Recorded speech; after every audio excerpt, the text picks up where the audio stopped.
Start करते हैं अपना इनकम फ्रॉम बिज़नेस। शोर ज़रा कम कीजिएगा, मेरे से बोला नहीं जा रहा इस वक्त। एज़ ऑफ नाउ मुझे 102 बुखार इस वक्त भी है, पिछले 3 दिन से है, बट स्टिल इधर बैठा हूँ। तो आपने ज़रा अब यहाँ पे कॉम्प्रोमाइज़ करना है मेरे साथ थोड़ा सा। 4 हेड्स ऑफ इनकम हमारे कंप्लीट हो चुके हुए हैं, उसके तमाम पास पेपर्स करा दिए हुए हैं। जो सबसे आपको लगता है मुश्किल एरिया वो बिज़नेस का है और सेल्स टैक्स का है। तो ये पूरा वीक जो है बिज़नेस और सेल्स टैक्स का है। जब ये ख़त्म हो जाएगा उसके बाद मुझे बताइएगा क्या ये मुश्किल लगता है कि नहीं लगता आपको। आपने साथ साथ चलना है इसके। शाहीन जो है वो सॉफ्ट फॉर्म में नोट्स अभी शेयर कर रहे हैं, ग्रुप में उसके पास हैं। आप अपने पास सॉफ्ट फॉर्म में ओपन कर लीजिएगा, वहाँ से रीड आउट करते जाइएगा। इसमें जितने भी पास पेपर के एग्जांपल्स हैं वो मैंने बीच में इंटीग्रेट कर दी हुई हैं, जो मैक्सिमम सिनेरियोस पॉसिबल हैं। हम इसको एज़ अर्ली एज़ पॉसिबल कल वाइंड अप करके फिर कल का दिन और परसों का दिन इसके पास पेपर भी सारे करके भेजेंगे, जहाँ पे न्यूमेरिकल्स भी होंगे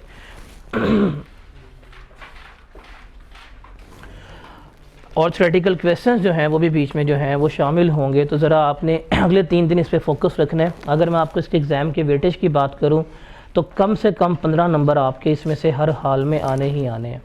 अगर आप प्रीवियस 3 अटैम्प्ट्स की बात करें, आप ऑटम 21 की बात करें, आप स्प्रिंग 22 की बात करें, आप ऑटम 22 की बात करें, इन 3 अटैम्प्ट में बिज़नेस का न्यूमेरिकल जो है वो आ रहा है as per the past trend. इस दफ़ा भी चांसेस यही है कि वो बिज़नेस का न्यूमेरिकल आपसे पूछेगा ही पूछेगा। तो सबसे इम्पॉर्टेंट एरिया, और बिज़नेस का हेड इतना मुश्किल भी नहीं है, लेंथी है, लेकिन जो चीज़ें इसमें से फॉर श्योर आनी ही आनी है वो बड़ी नॉन है, बड़ी लिमिटेड है। अगर आप उनके ऊपर ग्रिप कर लेते हैं तो बिज़नेस में से मार्क्स सिक्योर करना कोई मुश्किल चीज़ नहीं है। जब ये कंप्लीट हो जाएगा ऑन एवरेज इसमें से अगर 15 मार्क्स का न्यूमेरिकल आता है आप में से सारे इस काबिल हो जाएंगे कि इन 15 में से 10 नंबर तो एटलीस्ट हर बच्चा सिक्योर कर सकता है। और पेपर पास करने के लिए जिसका बिज़नेस स्ट्रॉन्ग है, जिसका सेल्स टैक्स स्ट्रॉन्ग है, इन दोनों एरिया से उसका पेपर जो है वो पास ईजीली हो जाता है। तो हम इसको स्टार्ट करते हैं। हमारा सैलरी डन हो चुका हुआ है, प्रॉपर्टी हो गया हुआ है, कैपिटल गेन, अदर सोर्स और रिबेट्स हमने कर लिए थे। इनमें से अगर देखा जाए तो हमारा एक न्यूमेरिकल आ रहा है जिसकी वेटेज अराउंड 15 नंबर की है, जो ऑटम 21, ऑटम 22 और स्प्रिंग 22 में उसने पूछा हुआ है।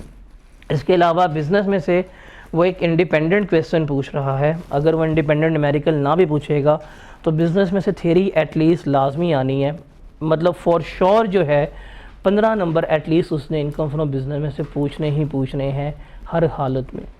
तो इसको हम लेके चलते हैं। इसमें से कुछ चीज़ें जो हैं वो एज इट इज़ क्रैम करने वाली हैं, जिसमें से 2 या 3 रूल्स हैं और एक डेफिनेशन है जो आपको एज इट इज़ क्रैम करनी पड़ेगी। बाकी रूल्स की अंडरस्टैंडिंग और उसकी एप्लीकेबिलिटी आपको समझना रखनी है।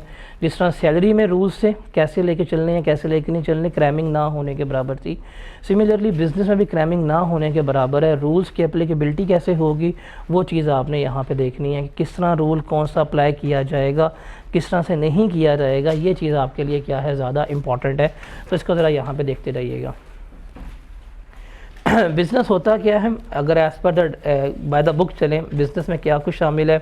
कोई भी ट्रेड, कॉमर्स, मैन्युफैक्चर, कोई भी प्रोफेशन, कोई भी वोकेशन, कोई भी एडवेंचर या कोई भी इस तरह की चीज़ जो इनके साथ मुंसलिक है वो सारी किस में आती है, बिज़नेस में आ रही होती है।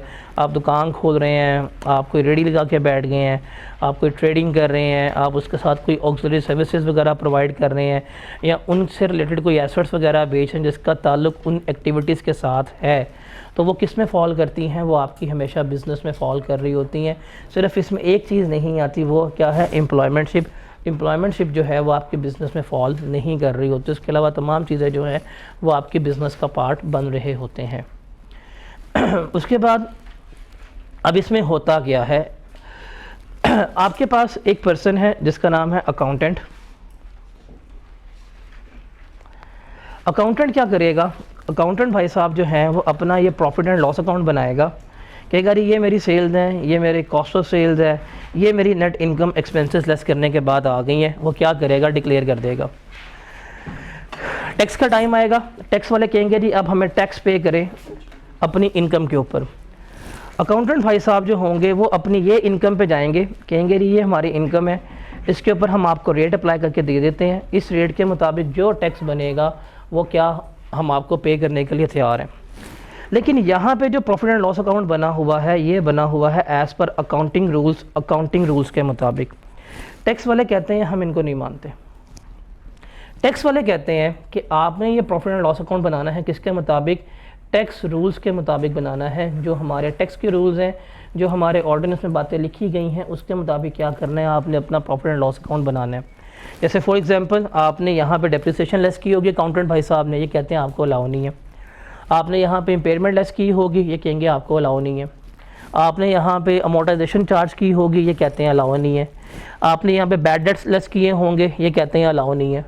तो अकाउंटेंट ने कुछ एक्सपेंसेस लेस किए होंगे, अकाउंटेंट ने कुछ इनकम रिकॉर्ड की होगी, उसने बैड डेट की जो रिकवरी है उसको उसने क्या किया होगा, उसने अपनी इनकम के तौर के ऊपर उसको रिकॉर्ड किया होगा। उसने रीवैल्यूएशन सरप्लस को इनकम के तौर पर रिकॉर्ड किया होगा, उसने गेन ऑन डिस्पोजल को अपनी इनकम के तौर पर रिकॉर्ड किया होगा। टैक्स वाले कहते हैं हम इनको नहीं मानते। जो उसने एक्सपेंस रिकॉर्ड किए होंगे वो कहते हैं हम उनको नहीं मानते। तो वो क्या कहते हैं, वो कहते हैं कि इस अकाउंटिंग प्रॉफिट को आपने क्या करना है, आपने टैक्स वाले प्रॉफिट में कन्वर्ट करना है। जब आप उसको टैक्सेशन प्रॉफिट में आ जाएगा, इसके ऊपर आपने रेट अप्लाई करना है। वो रेट अप्लाई करने के बाद फिर क्या होगा, हम आपका टैक्स जो है वो कैलकुलेट करवा लेंगे। मीन्स हमने करना क्या है, यहाँ पे हमने करना है कि जो हमारे पास अकाउंटिंग प्रॉफिट आएगा, जो हमारे अकाउंटेंट ने प्रॉफिट दिया होगा, हमने इस अकाउंटिंग प्रॉफिट में कुछ एडजस्टमेंट्स करनी है एज़ पर टैक्स रूल्स के मुताबिक। वो एडजस्टमेंट्स करने के बाद हमारे पास क्या आ जाएगा, रिवाइज प्रॉफिट आ जाएगा, जिसे हम क्या कहेंगे, जिसे हम टैक्सेशन प्रॉफिट कह रहे होंगे। तो इस टैक्सेशन प्रॉफिट के मुताबिक क्या लिया जाएगा, टैक्स जो है वो लिया जा रहा होगा। और हमने बिज़नेस में सीखना यही है कि इस अकाउंटिंग प्रॉफिट हमें गिवन होगा, इस अकाउंटिंग प्रॉफिट को हमने कन्वर्ट करना सीखना है टैक्सेशन प्रॉफिट में। यही हमारा न्यूमेरिकल होता है। न्यूमेरिकल में हमेशा वो हमें अकाउंटिंग प्रॉफिट गिवन कर देगा, हमने उसमें एडजस्टमेंट्स करके अपना टैक्सेशन का प्रॉफिट निकालना है और इसको हमने सीखना है। अगर हम ये सीख लेंगे तो हमारा इनकम फ्रॉम बिजनेस का न्यूमेरिकल जो है वो हो जाएगा। तो पेपर में हमेशा आपको अकाउंटिंग प्रॉफिट तो गिवन होगा, हमेशा आपको अकाउंटिंग प्रॉफिट गिवन किया जाएगा। आपने उस अकाउंटिंग प्रॉफिट से टैक्सेबल प्रॉफिट पे जाना है और उसके मुताबिक आपने अपने टैक्सेबल इनकम जो है वो कैलकुलेट करके देनी है। तो इसको सीखते हुए हम चलते हैं। हमारे पास जो पूरा बिज़नेस है, ये जो आपको सामने लिस्ट नज़र आ रही है, ये तमाम इसके ऊपर सेक्शंस वगैरह जो हैं वो इन्वॉल्व हैं। सेक्शन नंबर 18 है, सेक्शन नंबर 19 है। ये दो सेक्शन ऐसे हैं जो इनकम को एक्सप्लेन कर रहे हैं, जो इनकम के बारे में बता रहे हैं। उसके अलावा ये तमाम एक्सपेंडिचर, ये जो सेक्शंस हैं, ये हमारे एक्सपेंसेस के बारे में बता रहे हैं कि एक्सपेंसेस कौन कौन से क्लेम हो सकते हैं, कौन से क्लेम नहीं हो सकते, कौन कौन से एक्सपेंडिचर्स हमें अलाउ हैं, कौन कौन से जनरल एक्सपेंडिचर हैं, कौन से स्पेशल एक्सपेंडिचर हैं, कौन से रूल स्पेशल्स हैं, सारे उसके बारे में डील कर रहे हैं। तो इनकम के बारे में सेक्शन कम है, ज़्यादा सेक्शंस किसके बारे में हैं, एक्सपेंडिचर्स के बारे में। तो सेक्शंस वगैरह आपको याद रखने की ज़रूरत नहीं है। अब इसमें से जो फॉर श्योर पेपर में आता ही आता है, ये सेक्शन पेपर में हर हालत में उसने पूछना ही पूछना है। डिप्रिसिएशन इस अटैम्प्ट में बहुत इंपॉर्टेंट है, बहुत ज़्यादा इंपॉर्टेंट है। उसके अलावा डिस्पोजल में से एक आधी एडजस्टमेंट्स आती है, इसमें से इंडिपेंडेंट क्वेश्चन या एक आधी एडजस्टमेंट मिलेगी। और ये कुछ एक्सपेंडिचर्स हैं, अगर इसमें से कोई एग्जामिनर का मूड हो तो पूछ सकता, अदरवाइज़ नहीं पूछ रहा होता। लेकिन फॉर श्योर जो पेपर में आपको जिस सेक्शन से एडजस्टमेंट मिलनी है, वो एक ये सेक्शन इनएडमिसिबल और कैपिटल एक्सपेंडिचर, ये दो चीज़ें ऐसी होंगी जो हर हालत में पेपर में गिवन होंगी।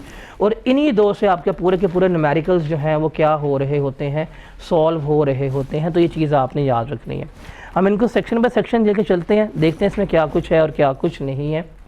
सबसे पहले हम सेक्शन नंबर 18 की बात करते हैं। ये सेक्शन आपने याद नहीं करना ये सेक्शन आपने याद नहीं करना, वो ना से आप क्रैम कर रहे हो, रटे मार रहे हो, इसकी ज़रूरत नहीं है। इसमें जो डेफिनेशन क्रैम करने वाली आएगी वो मैं आपको बता दूंगा कि ये सिर्फ डेफिनेशन है, ये जो रूल है जिसको आपने एज इट इज़ क्या करना है, क्रैम करना है। अदरवाइज़ आपको क्रैम करने की इसमें चीज़ों की ज़रूरत नहीं है, क्योंकि इसमें से काफ़ी चीज़ें ऐसी हैं अगर आपको समझ आ जाती हैं, आप उनको अपने वर्ड्स में लिख लें, आपके मार्क्स पूरे मिल जाएंगे, आपके मार्क्स डिडक्ट नहीं होंगे। तो क्रैमिंग वाले इसमें सिर्फ एक या दो रूल्स हैं जिसको आपने क्या करना पड़ेगा, एज इट इज़ क्रैम करना पड़ेगा। उसके अलावा आपको कोई भी रूल क्रैम करने की ज़रूरत नहीं है। सेक्शन नंबर 18 ये एक्सप्लेन कर रहा है आपके बिज़नेस को कि बिज़नेस होता क्या है। उसको हमने देखना है कि बिज़नेस में क्या कुछ शामिल है। कहते हैं जी कोई भी आप एक्टिविटी परफॉर्म कर रहे हैं जिसमें से आपको कोई प्रॉफिट कोई गेन वगैरह अर्न हो रहे हैं अदर देन एग्जेम्प्ट इनकम, वो आपके क्या होंगे, बिजनेस का पार्ट बनेंगे। अब उसमें क्या कुछ शामिल होगा, सिंपल सी बात है, वो कहते हैं कि कोई भी प्रॉफिट या कोई भी गेन्स जो आपने कमाए हैं बिजनेस से वो क्या होंगे, आपके बिजनेस का पार्ट बनेंगे। अब प्रॉफिट्स का मतलब होता है ये जो आपने नॉर्मल अपनी एक्टिविटीज़ से कमाए हैं जिसके बारे में आप काम कर रहे हैं, और गेन्स होते हैं जो आपने एसेट्स को डिस्पोज ऑफ करके कमाए हुए हैं, वो सारे के सारे क्या बनेंगे, आपके बिज़नेस का पार्ट बन रहे होंगे।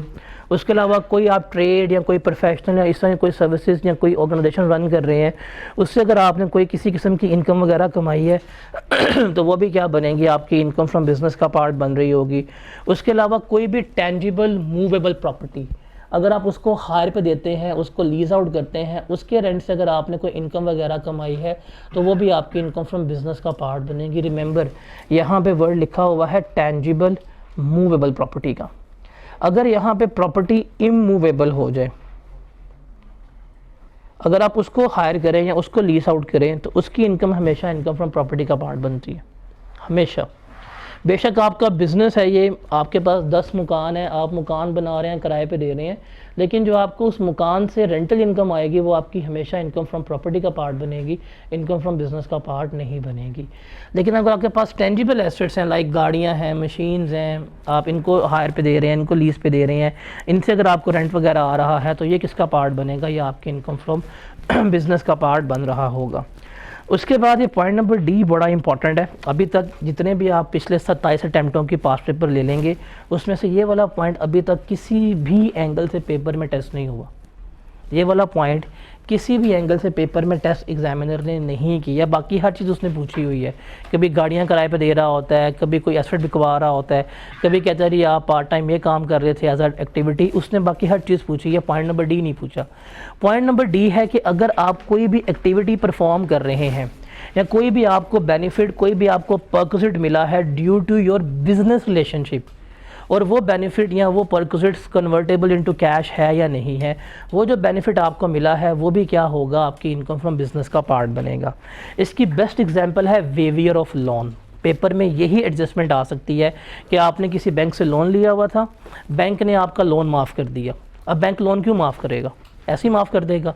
आपने लिया हुआ बैंक आपका लोन माफ़ कर सकता है? नहीं। अगर वो बिज़नेस का लोन माफ़ कर रहा है, वो क्यों कर रहा है? Due to their relation. उनका कोई पास्ट रिलेशन होगा, कोई उनका प्रेजेंट रिलेशन होगा, या कोई फ्यूचर उनका रिलेशन होगा जिसकी वजह से वो लोन माफ़ हो रहा है या इंटरेस्ट वेव ऑफ हो रहा है। ये जो वेवियर ऑफ बेनिफिट होगा ये क्या होगा, ये भी उनकी इनकम फ्रॉम बिजनेस का पार्ट बन रहा होगा। ये चीज़ आपने याद रखनी है। ये पॉइंट पेपर में अभी तक टेस्टेड नहीं है, अभी तक ये पॉइंट एग्जामिनर ने किसी भी तरह नहीं पूछा होगा, इसके आने के चांसेस ज़्यादा हैं। जैसे एग्जांपल नज़र आ रही होगी कि मलिक रियाज जो है उसने DHA से कॉन्ट्रैक्ट किया है कि वो फ़ेज़ 120 बनाएगा लाहौर में DHA का। DHA ने कहा ठीक है हम आपको 100 मिलियन दे देंगे जो आपकी कॉन्ट्रैक्ट प्राइस है, लेकिन हम आपको साथ एक कनाल का प्लॉट भी दे देंगे उसी फेज़ में। पैसे तो मिल रहे हैं उसको, प्लॉट क्यों मिल रहा है उसको? बिकॉज उसने ये काम करके देना है। अगर वो ये काम ना करता उसे प्लॉट मिलना था। तो ये जो प्लॉट मिला है इसकी वैल्यू भी है, और इसको due to his business relationship मिल रहा है, तो ये इसके बिजनेस का पार्ट बनेगा। तो इसकी बिजनेस इनकम 100 मिलियन नहीं बल्कि कितनी कंसीडर होगी, 110 मिलियन कंसीडर हो रही होगी, because this benefit is derived due to his business relationship जो उसने यहाँ से अर्न किया है।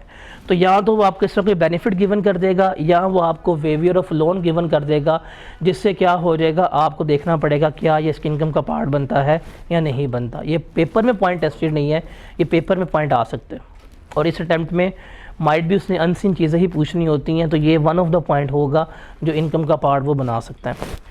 उसके अलावा कोई भी मैनेजमेंट कंपनीज़ जो होती हैं, जो मैनेजमेंट फ़ी वगैरह अर्न कर रही होती हैं, जैसे मुदारबा मैनेजमेंट कंपनीज़ वगैरह होती हैं, जो उनको मैनेजमेंट फ़ी वगैरह मिल रही होती है, वो भी क्या होती है, उनकी इनकम फ्रॉम बिज़नेस का पार्ट बन रही होती हैं। उसके अलावा कोई भी प्रॉफिट ऑन डेट अगर आप डिराइव कर रहे हैं, प्रॉफिट ऑन डेट हम पढ़ के आ चुके हुए हैं, इससे पहले FTR में हमने पढ़ा था और वहाँ पर देखा था अगर आपका 5 मिलियन तक का प्रॉफिट ऑन डेट है तो वो FTR का पार्ट बनता है, अगर उससे अबव है तो आपका NTR का पार्ट बन रहा होता है। लेकिन अगर कोई आपका ऐसा इदारा है, इसमें मेनली बैंक्स आते हैं, स्केड्यूल बैंक्स आ रहे होते हैं या कंपनीज आ रही होती हैं जिनका मेन काम ही क्या है, प्रॉफिट ऑन डेट अर्न करना है, मतलब ये बोरिंग्स कर रहे हैं और लैंडिंग कर रहे हैं। तो ये जो प्रॉफिट ऑन डेट वगैरह अर्न कर रहे हैं, ये भी क्या होगा, इनकी इनकम फ्रॉम बिजनेस का पार्ट बनेगा। मैंने कहीं पे डिपॉजिट कराया हुआ है, मुझे प्रॉफिट ऑन डेट मिला है, वो मेरे एफटीआर का पार्ट बनेगा, यहाँ जाएगा मेरे अदर सोर्स का पार्ट। लेकिन अगर बैंक्स वगैरह हैं, बैंक्स ने कोई डिपॉजिट कराया हुआ है, बैंक ने कोई रकम दी हुई है और बैंक को उसके ऊपर सूद मिल रहा है, तो वो क्या बनेगा, हमेशा उनकी इनकम फ्रॉम बिजनेस का पार्ट बन रहा होगा। उसके अलावा ये जो बैंकिंग कंपनीज़ होती हैं या नॉन बैंकिंग फाइनेंस कंपनीज़ होती हैं या इस तरह की जो स्केड्यूल्ड बैंक्स होते हैं, अगर इन्होंने किसी वेंचर कैपिटल फंड में या प्राइवेट इक्विटी फंड में कोई अमाउंट वगैरह इन्वेस्ट की हुई है, उसमें से इनको जो रिटर्न वगैरह मिल रहा होता है, वो भी क्या होगा, इनकी इनकम फ्रॉम बिजनेस का पार्ट बन रहा होगा, इनकी अदर सोर्स का पार्ट नहीं बनेगा। अब ये 2 पॉइंट्स जो हैं ये कंपनी से रिलेट कर रहे हैं, इनको सिर्फ आप लोगों ने रीड आउट कर लेना है, इनको याद करने की ज़रूरत नहीं है, बिकॉज कंपनी की टैक्सेशन, कंपनी के रूल्स आपके सिलेबस का पार्ट नहीं है। उसके अलावा अगर कोई भी लेजर जो स्केड्यूल बैंक हैं ख़ास तौर पर, अगर वो कोई भी एसेट लीज आउट करते हैं, टेंजिबल जो एसेट्स हैं, उससे जो उनको इनकम वगैरह अर्न हो रही होती है, वो भी उनके इनकम फ्रॉम बिजनेस का पार्ट बन रही होती है। इस पर सिंपल सी याद रखना है, बिकॉज बैंक्स जो हैं वो हमारे सिलेबस का पार्ट नहीं है। आपने सिंपल याद रखनी है कि अगर आपके पास कोई भी टेंजिबल मूवेबल एसेट्स हैं, आप उनको लीज आउट करेंगे, उनसे जो आपको इनकम अर्न होगी वो आपकी हमेशा बिजनेस का पार्ट बनेगी। ये चीज़ आपने याद रखनी है। अगर आपके पास इमूवेबल प्रॉपर्टी है, आप इमूवेबल प्रॉपर्टी को रेंट आउट करेंगे, वो आपकी कहाँ जाएगी, आपकी इनकम फ्रॉम प्रॉपर्टी में जाएगी। और अगर आपके पास कोई प्रॉपर्टी है और आपने उस प्रॉपर्टी को सबलेट कर दिया है, तो वो कहाँ जाएगी, इनकम फ्रॉम अदर सोर्स का पार्ट बन रही होगी। तो लेटिंग, सबलेटिंग या लेटिंग, ये 3 चीज़ें हैं। आप प्रॉपर्टी को लेट आउट कर रहे हो, प्रॉपर्टी इनकम प्रॉपर्टी में जाएगी। आप सबलेट कर रहे हो, अदर सोर्स में जाएगी। आपके पास अगर कोई मूवेबल एसेट्स हैं, आप उनको लेट आउट कर रहे हो, तो वो इनकम फ्रॉम बिजनेस का पार्ट बन रहे होंगे। ये 3 चीज़ें जो हैं आपने अपने माइंड में रखनी है।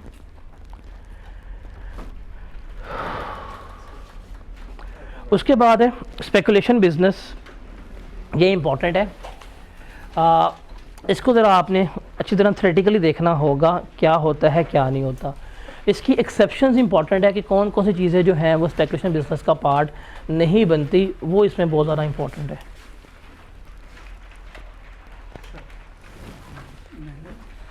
मेरी रोटी वाली किसी के यहाँ से करना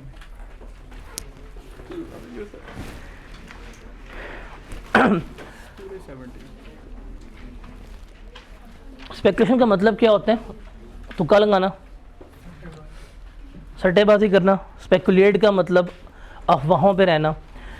स्पेकुलेशन बिजनेस क्या होता है कि ये वो एक ऐसा बिजनेस है जिसमें आप एक्चुअल कॉन्ट्रैक्ट को एग्जीक्यूट नहीं करवा रहे, आपकी एक्चुअल गुड्स की डिलीवरी वगैरह नहीं हो रही, आपका एक्चुअल कॉन्ट्रैक्ट एग्जीक्यूट नहीं हो रहा, बट स्टिल आपका कॉन्ट्रैक्ट जो है वो क्या हो जाता है, फुलफिल हो जाता है without taking the delivery of that specific goods. ये आपका क्या कहलाता है, स्पेकुलेटिव बिजनेस कहला रहा होता है। जैसे ये एग्जांपल है कि इन अगस्त 2015 LT signed a future contract with Mubarak Enterprise for the purchase of 500 metric tons of maize at 15,800 पर मेट्रिक टन के उन्होंने कॉन्ट्रैक्ट किया था कि वो 500 मेट्रिक टन लेंगे मेज़ का, मकई का, 15,800 के हिसाब से। ये कॉन्ट्रैक्ट करके ये आ गए हैं कि हम इस दिन आपसे इतने टन की मकई उठा लेंगे इस रेट के ऊपर। The delivery was expected to be made in October. जो डिलीवरी थी वो कब होनी थी, अक्टूबर में होनी थी। ME also agreed to repurchase the entire lot at the price prevailing on the date of sale। उसने कहा ठीक है आप कॉन्ट्रैक्ट कर लो, लेकिन जब आप हमसे ये डिलीवरी लेने आओगे हम तुम्हें ऑफ़र देते हैं उस दिन जो कीमत मार्केट में प्रिवेल कर रही हुई तो उस कीमत पे हमें पूरे की पूरी लॉट जो है वो बेच देना। In October 2015 price of maize increase to 18,240 per metric ton और LT ने वो डिलीवरी लिए बिना ही क्या कर दिया, पूरे का पूरा कॉन्ट्रैक्ट जो है था आगे बेच दिया। उसने डिलीवरी नहीं ली, कॉन्ट्रैक्ट भी था, लेकिन उसने कहा ठीक है यार ये पकड़ो मुझे पैसे दे दो। तो बैठे बिठाए क्या किया उसने, 1.2 मिलियन का उसने गेन कमा लिया। ये जो गेन उसने कमाया होगा ये क्या कहलाएगा, उसका स्पेकुलेटिव गेन कहला रहा होगा। ये इसका स्पेकुलेटिव बिजनेस में ट्रीट हो रहा होता है। इस पे आपका कॉन्ट्रैक्ट जो है वो एग्जीक्यूट भी हो गया है, कॉन्ट्रैक्ट ख़त्म भी हो गया है, लेकिन आपकी कमोडिटी की एक्चुअल डिलीवरी नहीं हुई, आपने गुड्स की डिलीवरी नहीं ली। विदाउट टेकिंग डिलीवरी आपका कॉन्ट्रैक्ट जो है वो पूरा हो गया है, ये क्या कहलाएगा, आपका स्पेकुलेटिव बिजनेस कहला रहा होगा। इसकी 3 एक्सेप्शंस हैं कि ये 3 चीज़ें जो हैं वो इसका पार्ट नहीं बन रही होती। कौन कौन सी? कि अगर आपने कॉन्ट्रैक्ट किया है for the sake of raw material या मर्चेंडाइज जिसमें आप डील कर रहे हैं, उसको प्राइस फ्लक्चुएशन से बचाने के लिए, तो वो आपका स्पेकुलेशन बिजनेस का कॉन्ट्रैक्ट नहीं कहलाएगा, बल्कि ये आपका नॉर्मल बिजनेस का कॉन्ट्रैक्ट जो है वो कहला रहा होगा। उसके अलावा ये जो कॉन्ट्रैक्ट कर रहे होते हैं for the purpose of stocks and shares, like जो डीलर होते हैं, इन्वेस्टर होते हैं, अपने आप को लॉस से बचाने के लिए, तो ये भी उनका नॉर्मल कॉन्ट्रैक्ट कहलाता है। ये उनका स्पेकुलेशन बिजनेस में नहीं आ रहा होता। उसके अलावा अगर कोई भी स्टॉक एक्सचेंज का मेंबर जो है वो फॉरवर्ड कॉन्ट्रैक्ट कर रहा है या कोई भी ऐसे ट्रांजैक्शन कर रहा है अपने आप को फ्यूचर लॉस से सेव करने के लिए, तो वो भी उनका नॉर्मल बिजनेस कॉन्ट्रैक्ट बनेगा, वो उनका स्पेकुलेशन में फॉल नहीं कर रहा होगा। तो ये 3 एक्सेप्शंस हैं, इनमें अगर आप डील कर रहे हैं तो आपका ये स्पेकुलेशन का बिज़नेस नहीं बनेगा, बल्कि ये आपका नॉर्मल बिज़नेस जो है वो ट्रीट हो रहा होगा। अब इस स्पेकुलेशन बिज़नेस को हम नॉर्मल बिज़नेस से सेपरेट करते क्यों हैं? द रीज़न इज़ लॉस, कि इसका लॉस का ट्रीटमेंट जो है वो सेक्शन नंबर 18 के लॉस के ट्रीटमेंट से क्या होता है, अलग होता है। इससे पहले एक और सेक्शन ऐसा है पूरे टैक्स में जो हम लॉस की वजह से उसको हम सेपरेटली ट्रीट कर रहे होते हैं, वो कौन सा? सेक्शन नंबर 38 है, क्योंकि उसमें लॉस का ट्रीटमेंट अलग होता है, इसलिए हम उसको अलग लेके चलते हैं। यहाँ पे भी ये सेक्शन वाहिद है जिसके लॉस का ट्रीटमेंट अलग है, इसलिए हम इसको सेक्शन नंबर 18 में ट्रीट नहीं कर रहे होते, सेक्शन नंबर 19 में ट्रीट कर रहे होते हैं। अभी लॉस की बात हम बाद में जाके कर रहे होते हैं। तो ये 2 सेक्शन ऐसे हैं जो हमें बेसिकली बता रहे होते हैं कि यार ये इनकम्स हैं, ये इनकम का पार्ट बनेंगी। इनकम से इससे ज़्यादा डिटेल पेपर में नहीं है, और इनकम के बारे में पूछता भी नहीं है कि बताएं जी ये क्या होगा क्या नहीं होगा, ऐसा कुछ नहीं पूछता। मैक्सिमम उसने पूछना होता है तो जाके पूछेगा स्पेकुलेशन बिजनेस के बारे में है या नहीं, वो पढ़ के आपने फ़ैसला करना होगा। कहानी शुरू होती है एक्सपेंसेस की, क्योंकि न्यूमेरिकल्स में सबसे बड़ा अजाब होगा एक्सपेंसेस को लेके कि एक्सपेंसेस हैं कि नहीं हैं, उसको देखना है। सबसे पहले हम सेक्शन नंबर 20 की बात करते हैं। सेक्शन नंबर 20 जो डील करेगा, he will deal with admissible expenditures या डिडक्टेबल एक्सपेंडिचर्स, या ये वो एक्सपेंडिचर्स हैं जो हमें अलाउड हैं, जो हम क्या कर सकते हैं, जो हम क्लेम कर सकते हैं, उसकी बात करेगा। सेक्शन 20 बड़ा छोटा सेक्शन है, तो इसमें उसने ना हमें कैटेगोरिकली कुछ बातें बता दी हैं कि अगर आप इन बातों में डील कर रहे हैं तो आपको ये एक्सपेंसेस जो हैं वो अलाउ हैं, आप इन्हें कभी भी क्या कर सकते हैं, बिज़नेस में क्लेम कर सकते हैं या आपके लेस हो सकते हैं। अब वो कौन कौन से एक्सपेंसेस हैं, उसने एक बहुत जेनेरिक बात कर दी है कि कोई भी एक्सपेंसेस जो आपके सोलली बिज़नेस पर्पस के लिए हो रहे हैं, आप उन्हें क्या कर सकते हैं, क्लेम कर सकते हैं। ये उसने बहुत कैटेगोरिकली क्या कर दी है, बात बता दी है कि कोई भी एक्सपेंसेस जो आपके बिज़नेस पर्पस के लिए हो रहे हैं, आप वो क्लेम कर सकते हैं, आप उन्हें लेस करवा सकते हैं। अब वो कौन कौन से हैं, जैसे आपकी कॉस्ट ऑफ गुड्स परचेज या सोल्ड है, जो आपकी कॉस्ट ऑफ सेल है, आप प्रेमिसेस के रेंट पे कर रहे हैं, आप टैक्सेस वगैरह पे कर रहे हैं बिज़नेस के, आप उसके अलावा रिपेयर चार्जेस पे करते हैं, इंश्योरेंस पे कर रहे हैं, एम्प्लॉयज़ को सैलरीज़ वगैरह पे कर रहे हैं, आप के जो एक्चुअल बैड डेट्स हो रहे हैं वो हैं, आप एजुकेशन वगैरह के ऊपर खर्चे कर रहे हैं, आप एम्प्लॉय के ट्रेनिंग के ऊपर खर्चे कर रहे हैं, आप एनुअल सब्सक्रिप्शन वगैरह पे कर रहे हैं, आप फॉरेन डेलीगेशंस के ऊपर खर्चे कर रहे हैं, आप कस्टमर्स के ऊपर खर्चे कर रहे हैं, या एट द एंड कोई भी एक्सपेंडिचर जो आप मुकम्मल तौर के ऊपर बिज़नेस के लिए कर रहे हैं, सिर्फ़ और सिर्फ बिज़नेस के लिए, आप उसे क्या कर सकते हैं, आप उसे यहाँ पे क्लेम कर सकते हैं।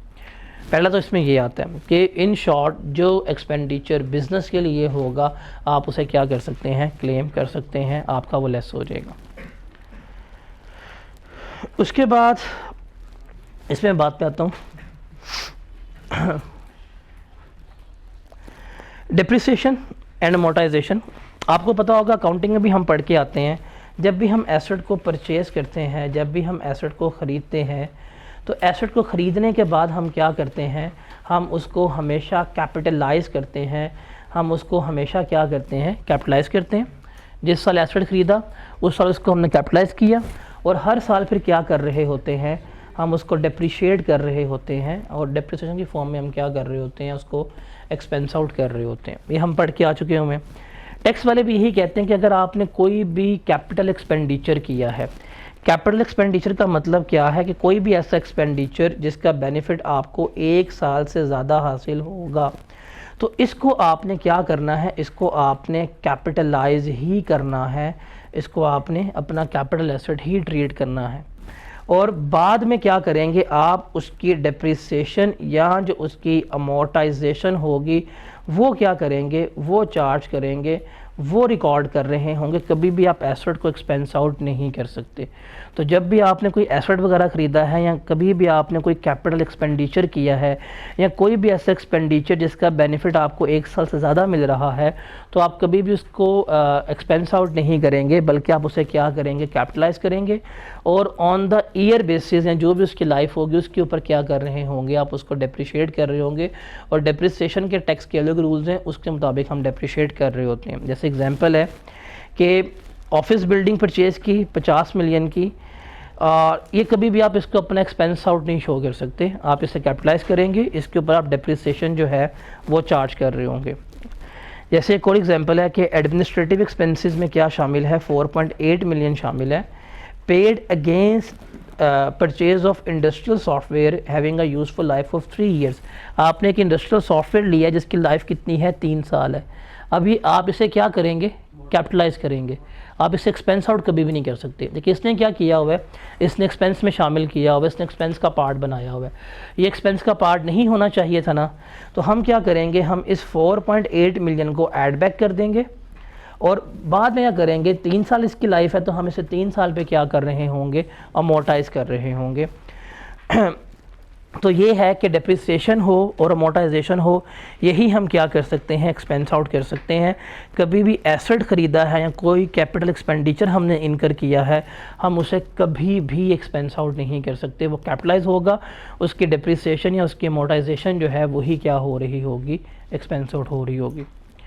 उसके अलावा अगर आपने कोई भी बिज़नेस मर्ज किया है, मर्जर हुआ है या एक्विजिशन हुई है या कोई भी अमलगमेशन हुई है, तो जो अमलगमेटेड पे एक्सपेंडिचर्स वगैरह होंगे वो भी आप क्लेम कर सकते हैं। जैसे कंपनी ए थी और कंपनी बी थी, वो मिलकर कंपनी जेटा बन गई है, उन्होंने 5 मिलियन पे किया मर्जर का, तो ये जो 5 मिलियन पे किया होगा ये एक्सपेंस अलाउ होगा, ये एक्सपेंस क्लेम हो जाएगा। बट किस कंपनी को क्लेम होगा, जो न्यू कंपनी बनी होगी सिर्फ और सिर्फ वही क्या कर सकती है, क्लेम कर सकती है, ओल्ड कंपनीज क्लेम नहीं कर सकती। तो ये जो मर्जर एक्सपेंसेस होते हैं, ये जो अमलगमेटेड एक्सपेंसेस होते हैं, ये क्या हो सकते हैं, क्लेम हो सकते हैं, लेकिन जो न्यू कंपनी बनी होगी सिर्फ वही क्लेम कर सकते हैं, ओल्ड कंपनीज जो हैं वो ये एक्सपेंसेस क्लेम नहीं कर सकती।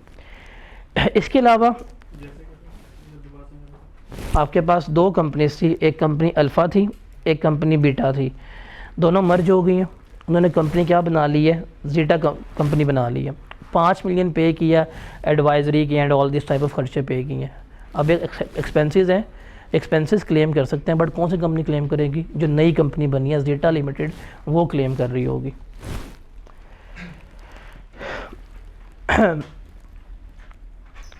उसके बाद ये वाला पॉइंट जो है ये आपके पास पेपर में सिलेबस में मौजूद है, बट ये टेस्टेड नहीं है, ये टेस्टेड नहीं है और इसके आने की प्रोबेबिलिटी बहुत ज़्यादा है, बहुत ज़्यादा है। ये है animals other than stock in trade.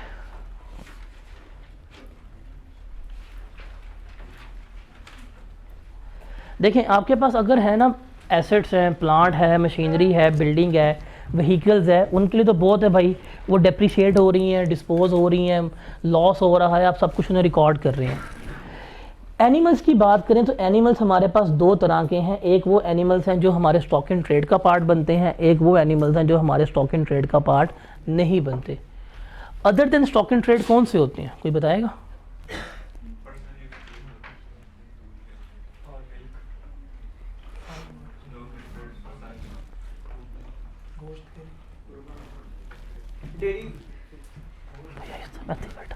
कसम वाली गले थे बैठा यार। ये वाला पॉइंट पेपर में आने के बहुत चांसेस है, इसको ध्यान से सुनना। आपके किताब में इसके कोई एग्जाम्पल नहीं है, पास्ट पेपर में कुछ भी इसका मौजूद नहीं है, और ये एक हिडन चीज़ है, एग्जामिनर के पास इस पर इतना अच्छा रूम है बच्चों को तंग करने के लिए। अब देखिए आपके पास ना 2 तरह के एनिमल्स होते हैं, एक होते हैं स्टॉक इन ट्रेड, दूसरे हैं other than stock in trade. Stock in trade आप एग्जाम्पल ले लें कैटल फार्म,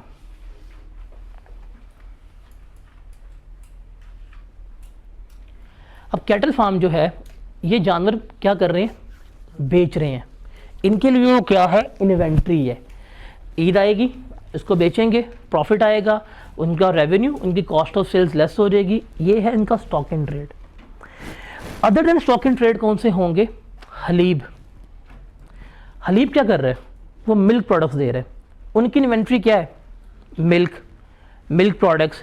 लेकिन वहाँ पे गायें वगैरह हैं। अब वो जो गायें इस्तेमाल कर रहे हैं वो उनके other than stock in trade है, वो उनके बिजनेस में यूज़ हो रहे हैं। देखिए अगर आपके एनिमल्स स्टॉक इन ट्रेड वाले हैं ना, अगर कोई गाय वगैरह मर गई है, आप कहेंगे जी मर गई है, लॉस हो गया, रिकॉर्ड कर लेंगे, बिकॉज वो स्टॉक इन ट्रेड का पार्ट था। जस्ट लाइक दैट आप इन्वेंट्री को लेके चल रहे होते हैं, इन्वेंट्री चोरी होती है, गुम जाती है, आग लग जाती है, ऐसे ही होता है। इसमें क्या है, इसमें देखना है कि अगर आप कोई एनिमल को इस्तेमाल कर रहे हैं अपने बिजनेस में other than stock in trade, मतलब आपके बिजनेस में इस्तेमाल हो रहा है, फॉर मिल्किंग पर्पज़ है, आपकी कंपनी जो है वो मिल्क प्रोडक्ट्स की है, आप चीज़ बना के बेच रहे हैं, आपने 10 गायें रखी हुई हैं, आप दूध दिखा रहे हो और उनसे चीज़ बना के बेच रहे हैं, आपकी इन्वेंट्री क्या है, चीज़ प्रोडक्ट्स हैं, मिल्क प्रोडक्ट्स हैं, ठीक है। अब जो आपने वहाँ पे लाके एनिमल्स रखे हुए हैं, क्या उन्होंने आबे हयात पिया होता है, वो पूरी जिंदगी रहेंगे, मर जाएंगे, यूज़लेस हो जाते हैं, लाइफ है, 1 लाख के बाद यूज़लेस हो जाएंगे। आपने रात को बाहर बांधी और आंधी आई, बिजली गिरी, सुबह उठ सारी गाय मरी हुई थी, क्या करेंगे फिर, बीमार हो सकती हैं ना। वो कहता है अगर आपके पास animals other than stock in trade हैं, अगर वो यूज़लेस हो जाए, आप उनको इस्तेमाल ना कर सकें, वो डेथ हो जाए उनकी, आपके किसी काम के नहीं रहे, अब आपने क्या करना है, उनको अपना लॉस तो रिकॉर्ड करना ही करना है, ऐसा ही है ना। अब उनको अपना लॉस कैसे रिकॉर्ड करना है, उसका फॉर्मूला है ये। कहता है कि एक्चुअल कॉस्ट जो है थी वो कि कितने का आपने वो जानवर लिया था, उसमें से लेस करना है कितनी अमाउंट आपको रियलाइज हुई है उस जानवर से। मतलब अगर वो मरने वाला था तो क्या करेंगे, कसाई के पास, ऐसे ही रहेगा, तो मरते मरते भी आपको 10-20 हज़ार कमा के दे देगी। अगर मर भी गई है तो क्या करेंगे, फिर भी कसाई। फिर आपके पास होटल्स वगैरह पे, रेस्टोरेंट्स वगैरह पे बीफ कढ़ाई मिल रही होगी आपको मरे हुए गोश्त की, उसकी खाल आप बेच देंगे, उसके पाए जो हैं वो नाश्ते वाले पॉइंट्स पे बिके होंगे मरे हुए जानवर के, ऐसे ही होगा। मतलब मरने के बाद भी उसने कुछ ना कुछ आपको अमाउंट रियलाइज करवा दी है। एक्चुअल कॉस्ट कितने का लिया, कितनी अमाउंट रियलाइज हुई, वो लेस करेंगे, जो नेट लॉस होगा ये क्या होगा, आप अपने बिजनेस में एक्सपेंस के तौर के ऊपर क्लेम कर सकते हैं। ये 2 एग्जांपल्स जो हैं ये सफिशिएंट है इसको समझने के लिए। ज़रा एग्जांपल्स तो रीड करें अगर नज़र आ रही हैं तो।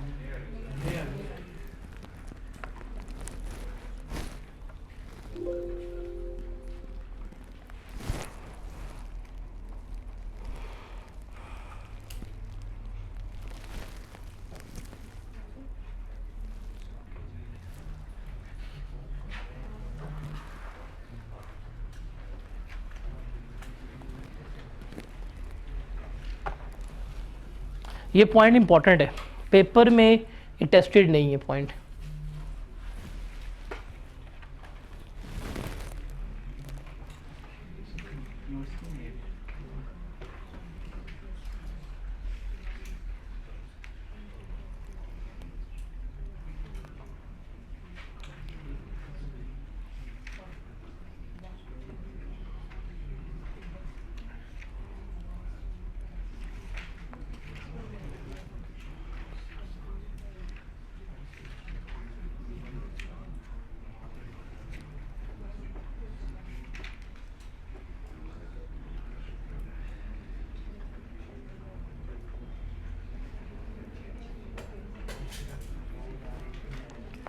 अब इस एक एडजस्टमेंट के ऊपर वो 4 नंबर का इंडिपेंडेंट क्वेश्चन पूछ सकता है, वो आपको न्यूमेरिकल में इस तरह की कोई एडजस्टमेंट वगैरह गिवन कर सकता है। तो इसको देखना है कि आपको लॉस कितना रियलाइज करना है या कितना एक्सपेंस आपने रिकॉर्ड करना है, ये चीज़ आपको देखनी पड़ेगी।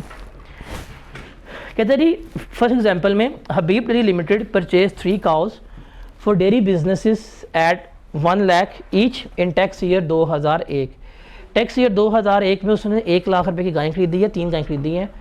And vaccination cost of each cow was ₹2000 और कितनी कॉस्ट पे की है, 2000 पे की है वैक्सीनेशन कॉस्ट एक गाय की।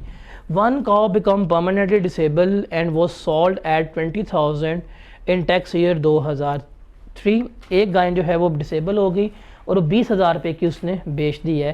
Compute the deduction allowed under the business income. बताएं कितनी एक्सपेंसेस जो हैं वो क्लेम कर सकते हैं। पहले हम बात करते हैं 2001 की, जब उसने गाय परचेज़ की थी। जब उसने वैक्सीनेशन करवाई थी ना, तो वो उसका रेवेन्यू एक्सपेंडिचर था। तो 2000 इंटू 3 6000 जो है ये उसने 2001 में क्या किया होगा, अपना एक्सपेंस क्लेम किया होगा, बिकॉज ये इसका रेवेन्यू एक्सपेंडिचर था, ये कभी भी कैपिटलाइज नहीं होती वैक्सीनेशन कॉस्ट जो है।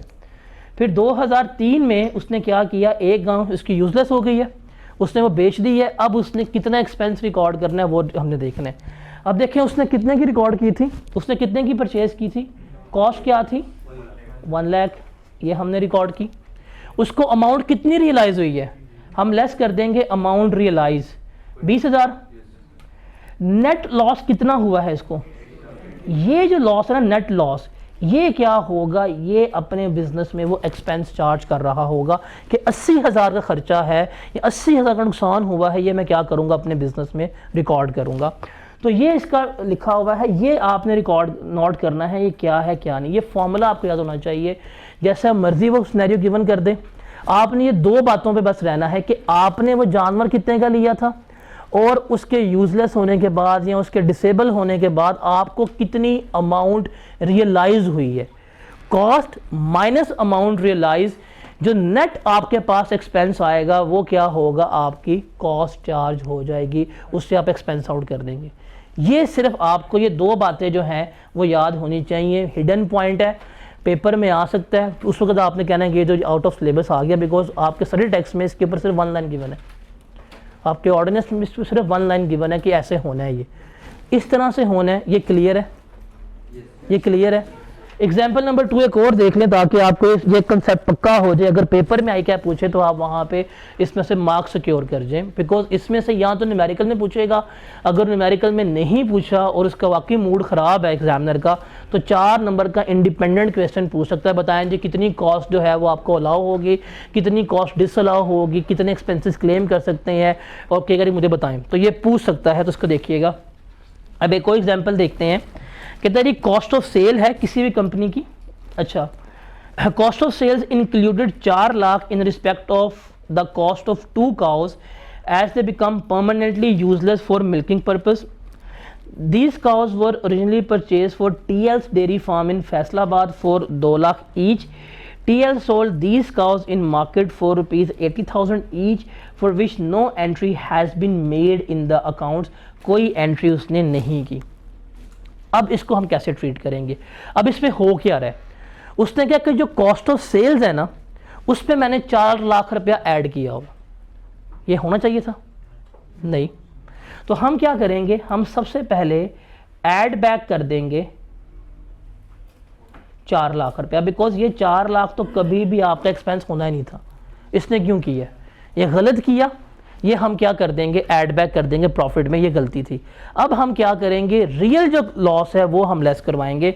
अब देखिए इसने कितने की ली थी गाय, 2 लाख की, इसको अमाउंट कितनी रियलाइज हुई है, नेट इसको कितना लॉस हुआ है 122 कर लें, 2,40,000 का, तो ये 240 जो है ये क्या करेगा, ये लेस करवा देगा।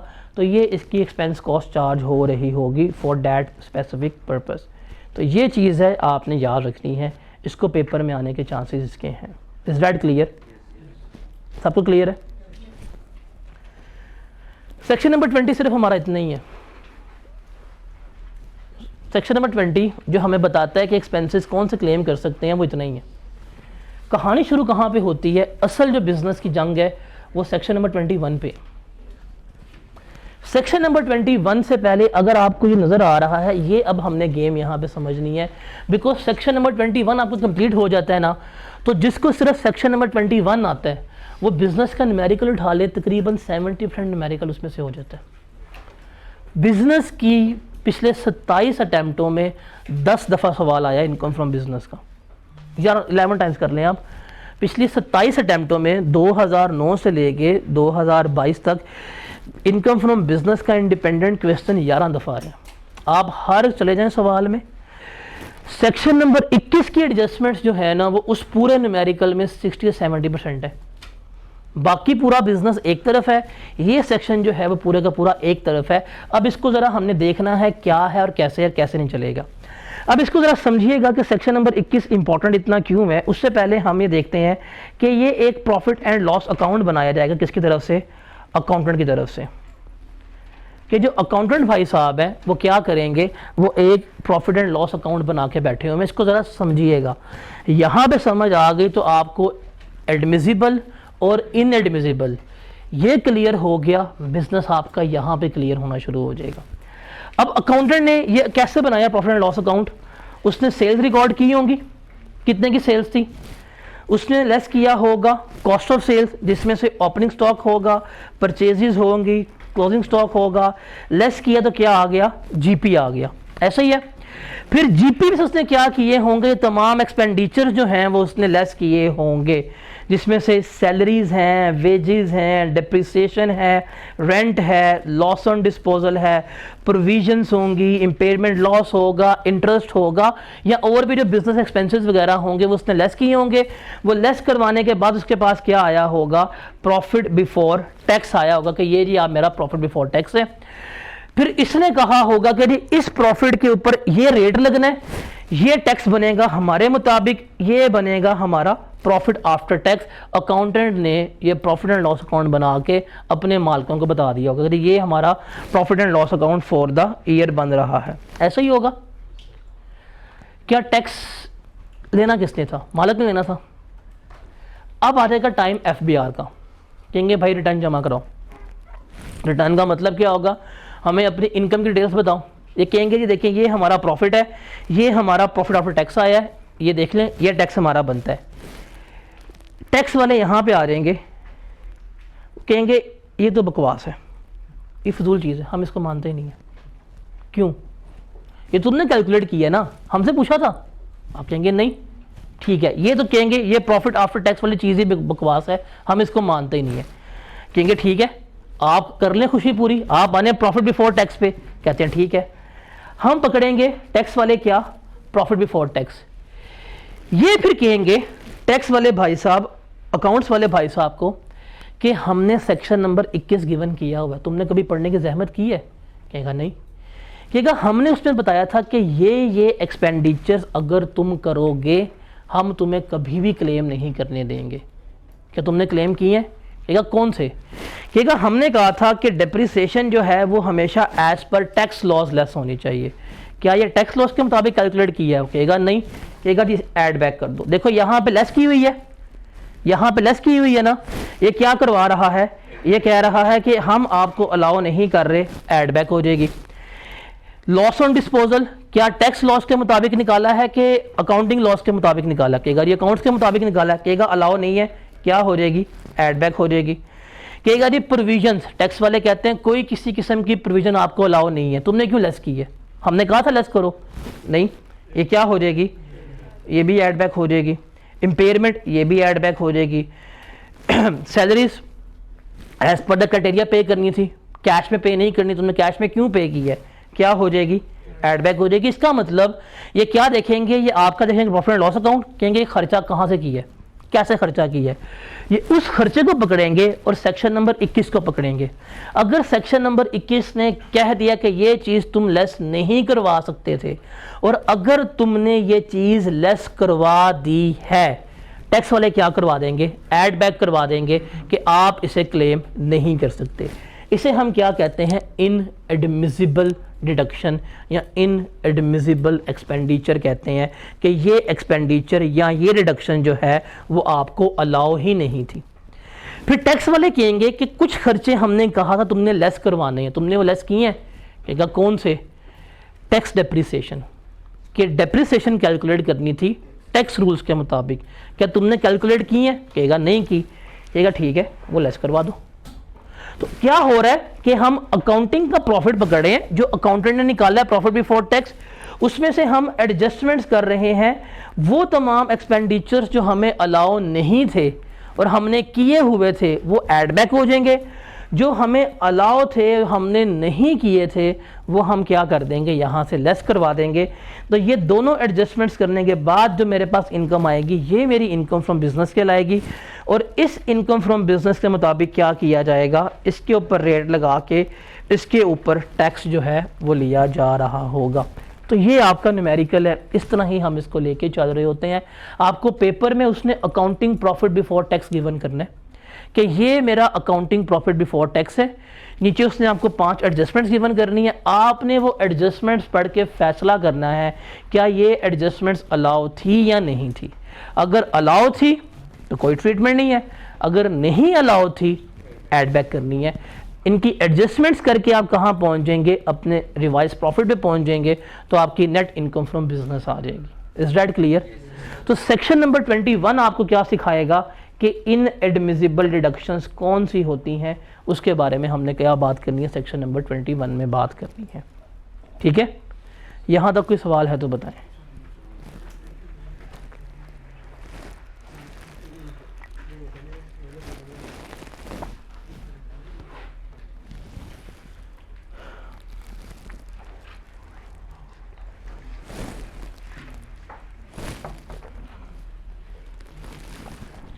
सबसे पहला जो एक्सपेंडिचर जो आपको इनएडमिसिबल है, जो आपको अलाउ नहीं है, मैं आपको एट द एंड इसकी कल समरी शीट दे दूंगा, उसमें रूल्स जो हैं सारे कंबाइन हो जाएंगे, उसमें आपको इजी रहेगी। जो ये भी अभी आपके साथ नोट शेयर हो जाएंगे सॉफ्ट फॉर्म में। जो क्रैम वाली चीज़ें हैं वो 2-3 हैं, वो क्रैम कर लीजिएगा। बाकी समरीज में तमाम रूल्स लिखे होंगे, उनको सामने रख के दुनिया जहां का न्यूमेरिकल करेंगे, हो जाएगा। परसों मैं करवा के भेजूंगा आपको, एटलीस्ट 4 न्यूमेरिकल करवा दूंगा, जिसमें से 3 जो होंगे वो रिसेंट अटेम्प्ट के ही होंगे, 2 22 के और 1 21 से करवा दूंगा मैं। लेकिन ये रूल्स सारे वहाँ पे लिखे हैं, इन रूल्स को बस आपने समझना है कि अगर ये बात आ जाएगी तो ये इनएडमिसिबल है या नहीं है। वो जो क्रैमिंग वाला एरिया होगा जब मैं बताऊंगा उसको नोट डाउन कर लेना, उससे आपने सिर्फ क्रैम करना है।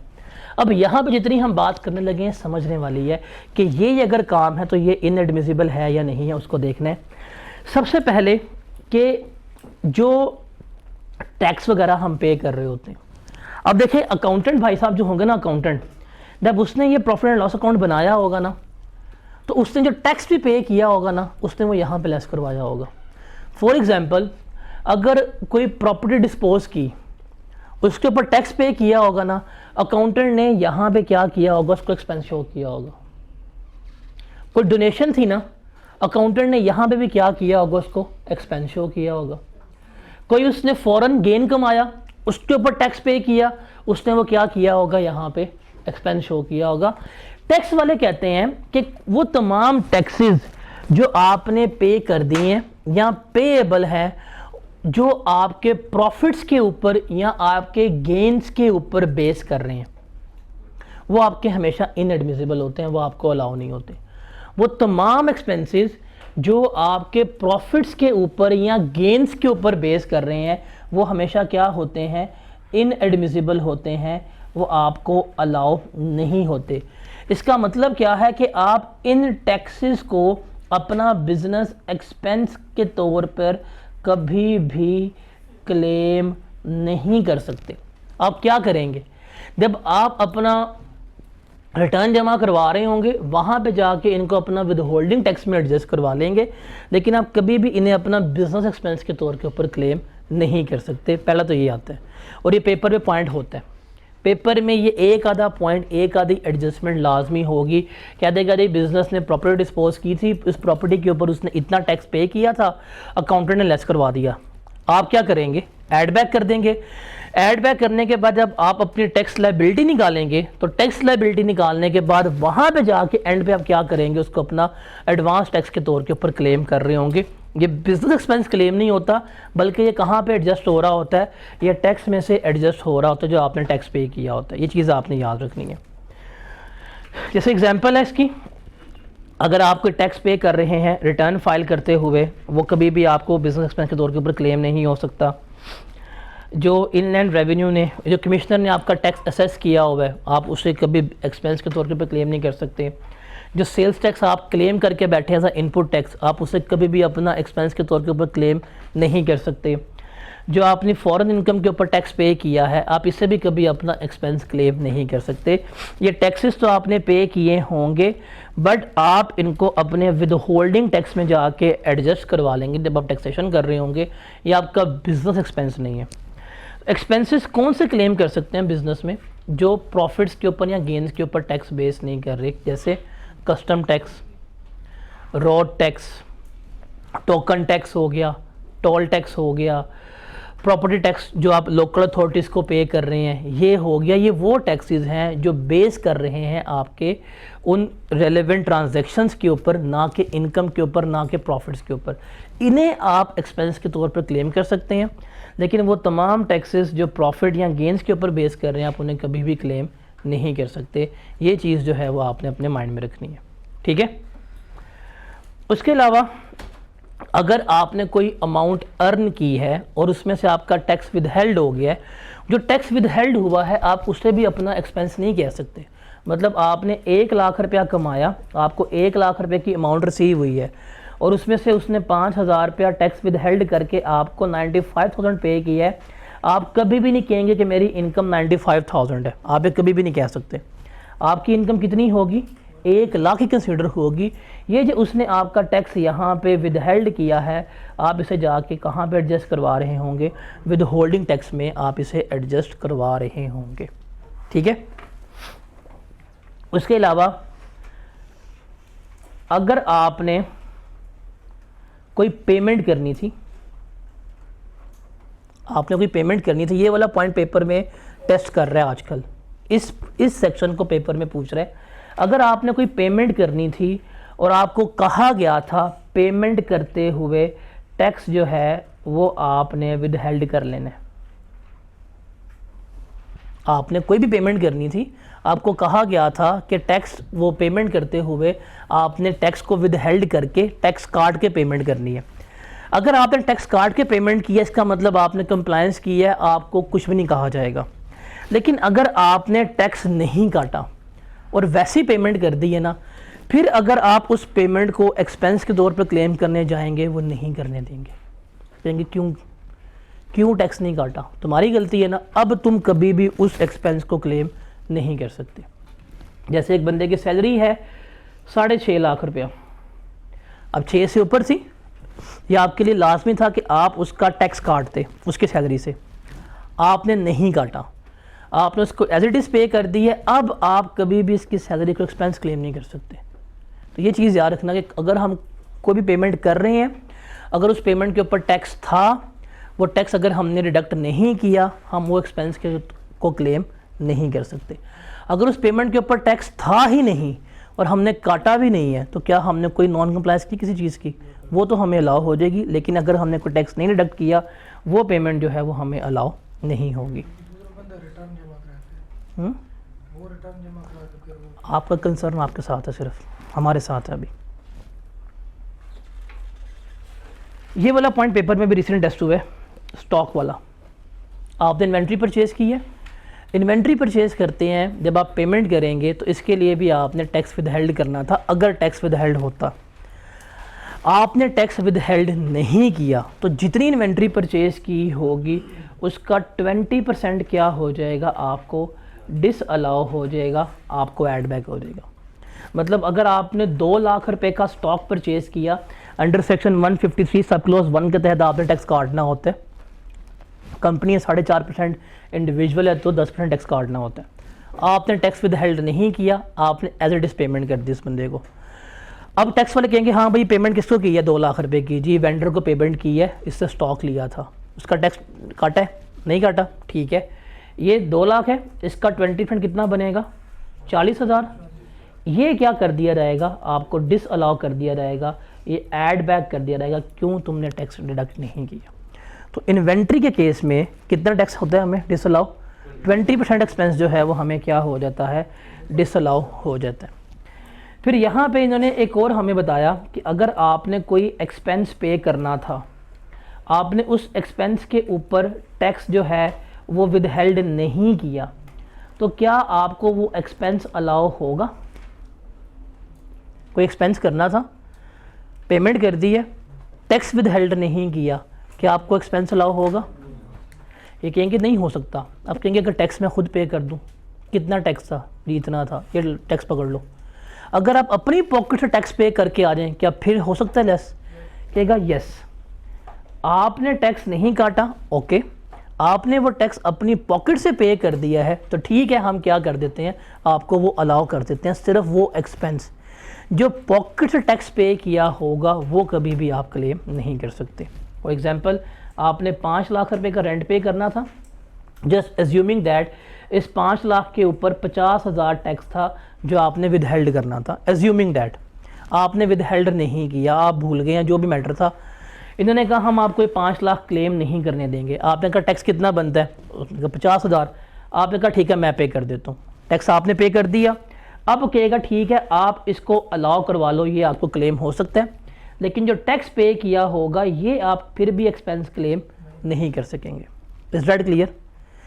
यहाँ पे ये वाली बात जो है ये ज़्यादा अहम है, सैलरी वाली। एक एम्प्लॉय, उसकी सैलरी जो है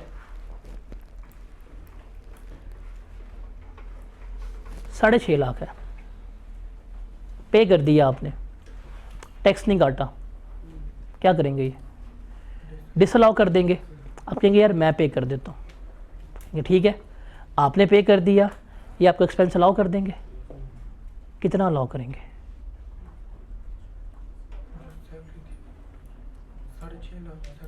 6.5 लाख नहीं करेंगे। जो टैक्स पे किया होगा वो भी आपको अलाउ होगा। क्यों? ये कहानी है टैक्स बोर्न बाय एम्प्लॉयर की। इनकम फ्रॉम सैलरी में बताया था कि टैक्स किसकी लायबिलिटी होती है? एम्प्लॉय की। अगर एम्प्लॉय टैक्स पे ना करे और एम्प्लॉयर टैक्स पे कर दे तो वो एम्प्लॉय का बेनिफिट होता है, वो उसकी इनकम में ऐड हो जाता है। अगर 6.5 लाख सैलरी थी एम्प्लॉय की, उसके ऊपर 2500 टैक्स बनता था, वो एम्प्लॉय ने पे नहीं किया, एम्प्लॉयर ने पे कर दिया है, तो अब एम्प्लॉयर की सैलरी 6.5 लाख नहीं बल्कि 6,52,000 कंसिडर होगी, बिकॉज ये टैक्स बोर्न बाय एम्प्लॉयर का सीन हो जाएगा। और अगर ये टैक्स बोर्न बाय एम्प्लॉयर है तो फिर ये 6,52,000 ही क्या होगा, एक्सपेंस के तौर के ऊपर क्लेम होगा। ये पॉइंट पेपर में आने के चांसेस हैं। इससे पहले जितने भी पॉइंट हैं उसने पूछे हुए हैं, वाहिद पॉइंट है जो उसने अभी तक नहीं पूछा, वाहिद point. Because income from salary में ये हमने कैटेगोरिकली पढ़ा हुआ है कि any tax paid by employer जो है वो एम्प्लॉय की सैलरी का पार्ट बनता है, क्योंकि ये टैक्स बोर्न बाय एम्प्लॉयर है। अब उसकी सैलरी का पार्ट अगर बन गया तो उसकी सैलरी अब 6.5 लाख नहीं बल्कि कितनी हो गई है, 6,52,000 हो गई है। तो फिर वो 6.5 लाख नहीं मतलब कितना एक्सपेंस क्लेम कर रहा होगा, 6,52,000 क्लेम कर रहा होगा। ये पॉइंट पेपर में भूलना नहीं है। अगर पेपर में न्यूमेरिकल हुआ, न्यूमेरिकल में उसने गिवन कर दिया कि आपका एक एम्प्लॉय था, उसकी सैलरी 1 मिलियन थी, उसके ऊपर टैक्स बनता था अराउंड 40,000, आपने खुद पे कर दिया, उसके आपने टैक्स विद हेल्ड नहीं किया। तो अब आप जब वो क्लेम करने जाएंगे तो आप 1 मिलियन क्लेम नहीं करेंगे, बल्कि जो टैक्स एम्प्लॉयर ने पे किया होगा वो भी उसकी इनकम का पार्ट बनेगा। तो आप टोटल अमाउंट क्या कर रहे होंगे, अपने एक्सपेंस के तौर पर क्लेम कर रहे होंगे। तो पेपर में ये पॉइंट आपने याद रखना है कि सैलरी के केस में अगर एम्प्लॉयर ने टैक्स पे कर दिया तो ये टैक्स बोर्न बाय एम्प्लॉयर बन जाता है और वहाँ पे आपकी इनकम में ये ऐड हो जाता है। ये चीज़ वहाँ पे याद रखना बहुत इंपॉर्टेंट है। इसके अलावा जितने मर्जी एक्सपेंसेस हैं वो खुद भी टैक्स पे करता हो, हमें उससे कोई परवाह नहीं है, because actual expense he claim हो सकता है। वाहिद सैलरी है जिसमें अगर एम्प्लॉयर ने टैक्स पे कर दिया तो वो टैक्स बोर्न बाय एम्प्लॉयर बन जाएगा और वो उसकी सैलरी का पार्ट बन जाएगा। इस पॉइंट के टेस्ट होने के चांसेस हैं।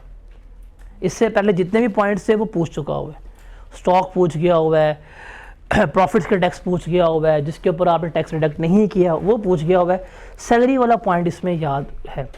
बच्चे इसमें गलती क्या करेंगे कि जी ठीक है टैक्स पे कर दी है तो एक्चुअल सैलरी जो है थी वही लेस करवा देंगे, बट ये भूल रहे हैं कि अगर एम्प्लॉयर ने सैलरी का टैक्स पे कर दिया है then that tax will be a part of his salary, तो इसकी सैलरी में ऐड होकर उसकी सैलरी जो है वो रिवाइज हो जाएगी। तो ये टैक्स बोर्न वाला पॉइंट जो है ये पेपर में आपको याद रखना चाहिए। Got it?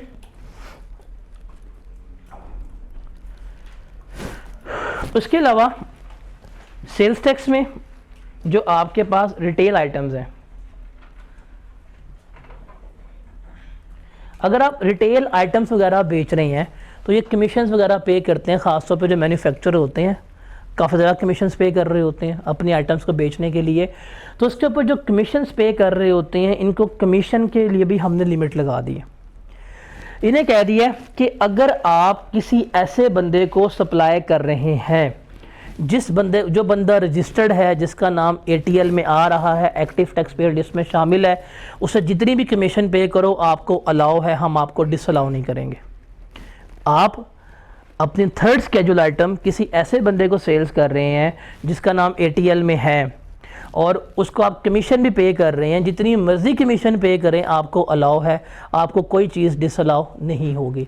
लेकिन अगर आपने अपनी ये आइटम्स दी हैं रिटेल ऐसे बंदे को जिसका नाम ATL में नहीं है, तो फिर आपके ऊपर लिमिट आ जाएगी और वो कितनी होगी कि आप अपनी ग्रॉस सप्लाईज का सिर्फ मैक्सिमम 0.2% तक ही क्या कर सकते हो, एक्सपेंस जो है वो क्लेम कर सकते हो।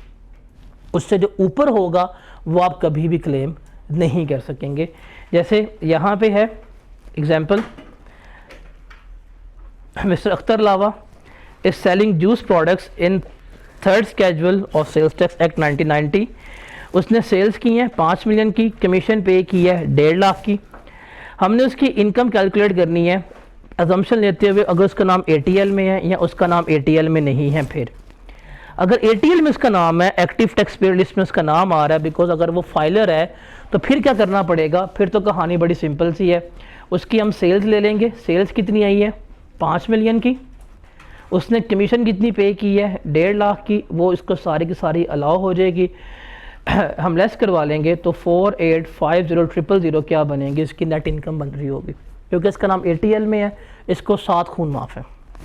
लेकिन अगर इसका नाम ATL में नहीं है, ये non active tax payer list में है, एक्टिव फाइलर नहीं है, फिर क्या होगा, फिर जब हम इसको यहाँ पे लेस करवाने जाएंगे तो हम कभी भी 1.5 लाख लेस करवा पाएंगे। हम क्या लेंगे, हम लेंगे एक्चुअल कमीशन कितनी पे की है, डैट इज़ 150,000, और इसका लेंगे हम 0.2%। जो इसमें से लोअर अमाउंट आएगी वो हम क्या करवा रहे होंगे, यहाँ पर लेस करवा रहे होंगे। तो ये चीज़ आपने याद रखनी है। ये वाला पॉइंट स्प्रिंग 22 में आया, स्प्रिंग 22 में ये वाला पॉइंट एग्जामिनर ने टेस्ट किया हुआ है। हाँ, स्प्रिंग 22 के सवाल में ये वाला पॉइंट उसने टेस्ट किया हुआ है। सवाल का नाम है, हाँ, इस टर्म में मेरिट सर्टिफिकेट आया था ना, ये वाला है। उसके बाद ये चीज़ जो है ये क्रैम करने वाली है। ये 4 नंबर की as it is theoretical question जो है वो आपको ICAP में पूछा जाएगा 4 नंबर का, और ये आता है मतलब इनकम फ्रॉम बिजनेस में से जो एक मोस्ट फ्रीक्वेंटली आस्क्ड क्वेश्चन है थ्योरेटिकल, वो ये है 4 नंबर का आने वाला कि एंटरटेनमेंट एक्सपेंडिचर्स जो हैं अगर हमने क्लेम करने हो तो हम कौन से कर सकते हैं, या क्या उसकी लिमिट्स हैं, क्या उसकी नहीं है। तो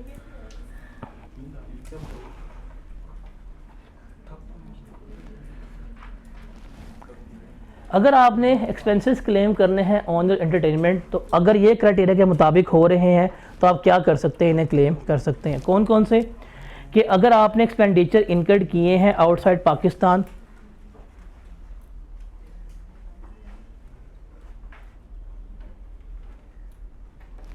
अजीब लोग हैं यार आप लोग। मैंने पहले कहा कि मैं इस वक्त बैठा हूँ फीवर में, मेरे लिए बड़ा इज़ी, मैं ऑफ कर लूँ। आप लोग के लिए बैठा बोली जा रहे हैं, कोई शर्म भी नहीं आ रही, वहाँ से भी और यहाँ से भी।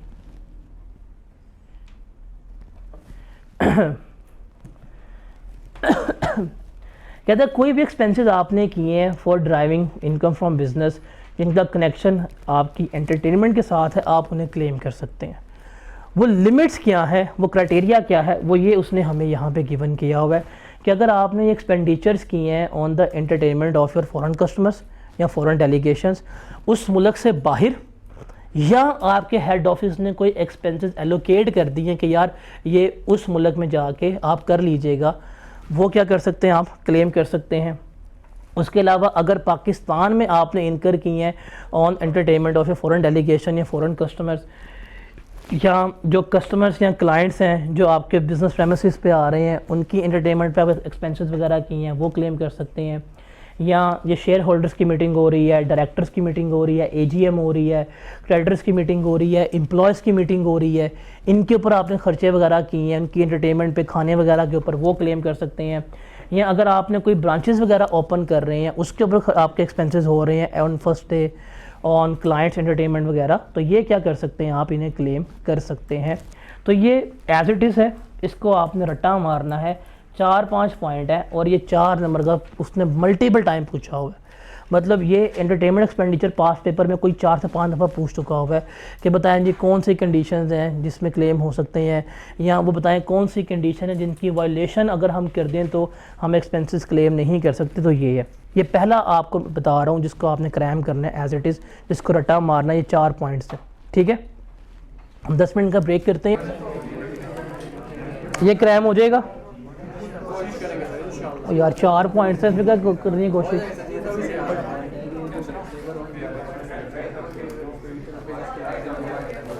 पाकिस्तान का ना कर्जा उतर सकता है बड़े आराम से, ख़वातीन के बोलने में टैक्स लगा दो बस, 18% GST, दैट्स इट, आपकी बैंकरप्सी ख़त्म हो जाएगी, आप हो जाएंगे सरप्लस में, आप लोन देंगे IMF को, आप फिक्र ना करें, बस खामोश नहीं रहना।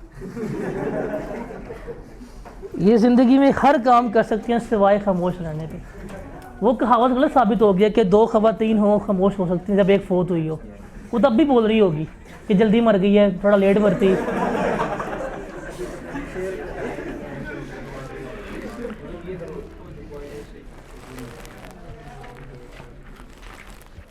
उससे कहते हैं सागदार को कि गोल्ड सस्ती कर दे, इन पे टैक्स लगा दे। वो 2 चरसी बाहर बैठे सिगरेट पी रहे हैं, बुला लेना था। ये दोनों भाई सिगरेट पी रहे हैं बैठे हुए,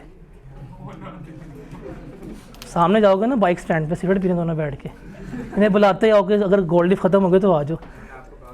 और पी भी एक ही रहे हैं दोनों, शेयर करके पी रहे हैं एक दूसरे से।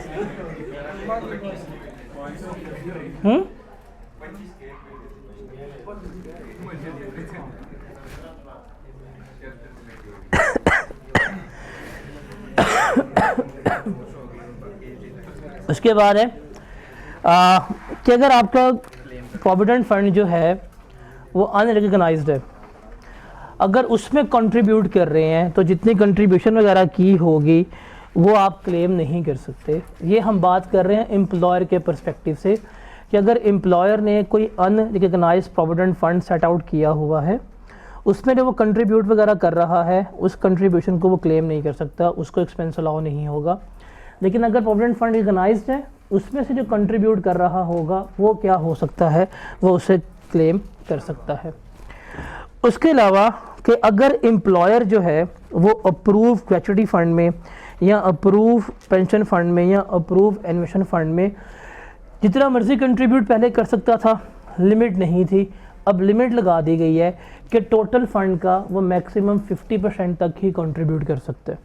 अगर फंड का बैलेंस फॉर एग्जांपल 2 मिलियन है ना, तो वो कितना कंट्रीब्यूट कर सकता है एम्प्लॉयर, 1 मिलियन तक ही कंट्रीब्यूट कर सकता है।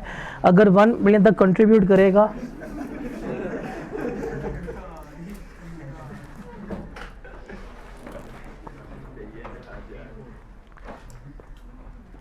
अलाउ होगा। हो गया, पक्के मुंह बना के बैठे हैं। चलो बंदा आप ही सिगरेट ले जाता है, दोनों एक ही शेयर कर रहे हो यार, शर्म कर लो। मोहब्बत नहीं गुर्बत बहुत है। मतलब इतनी गुर्बत है कि तुम एक जहर पी रहे हो भी शेयर करके, ये ज़रा हो गई है। वो कहता सर जहाँ जेब उठ के आए हैं बाहर कैमरे से देख के, कहते ये क्या कर रहे हैं, मतलब पीने थे इनको। कहता प्रॉपर रिकॉर्ड हमने करवाया कि 2 चरसी बाहर बैठे हुए।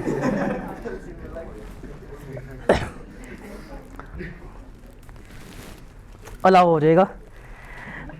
अगर इससे ज़्यादा कंट्रीब्यूट करता है, फॉर एग्जांपल ये टोटल फंड है, एम्प्लॉयर ने कंट्रीब्यूट कर दिया 1.1 मिलियन, ठीक है, उसको सिर्फ कितना अलाउ होगा, इस फंड का 50% तक ही जो है वो उसको अलाउ किया जाएगा। जो इससे ओवर एंड अबव होगा वो इससे क्या हो जाएगा, डिसअलाउ हो जाएगा, वो क्लेम नहीं कर पाएगा। ये एडिशन है इस साल की, ये वाला पॉइंट जो है, ये सब सेक्शन है, इस अटेम्प्ट में ये ऐड हुआ है। माइट भी पेपर में पूछ लें, माइट भी ना पूछे, बट ना पूछेगा इतने चांसेस वगैरह नहीं बन रहे होते। उसके अलावा आपने कोई भी प्रोविडेंट फंड वगैरह सेट आउट किया हुआ है, या कोई भी किसी किस्म का आपने इन्वेस्टमेंट फंड वगैरह बनाया हुआ है, और आपने उस फंड में से जब भी एम्प्लॉयज़ को पेमेंट करनी है, आपने इफेक्टिव अरेंजमेंट्स वगैरह बनाई हुई हैं कि जब भी आप उन्हें पेमेंट करेंगे, आप पेमेंट करते हुए टैक्स विद हेल्ड कर लेंगे, आप टैक्स विद हेल्ड कर लेंगे। जब भी आप उस फंड से आप उन्हें पेमेंट करेंगे, आपके पास ये अरेंजमेंट, आपके पास ये मैकेनिज़्म है कि आप उनका टैक्स विद हेल्ड कर सकते हैं। तो जब आप पेमेंट्स वगैरह कर रहे होंगे वो आप एक्सपेंस क्लेम कर सकते हैं।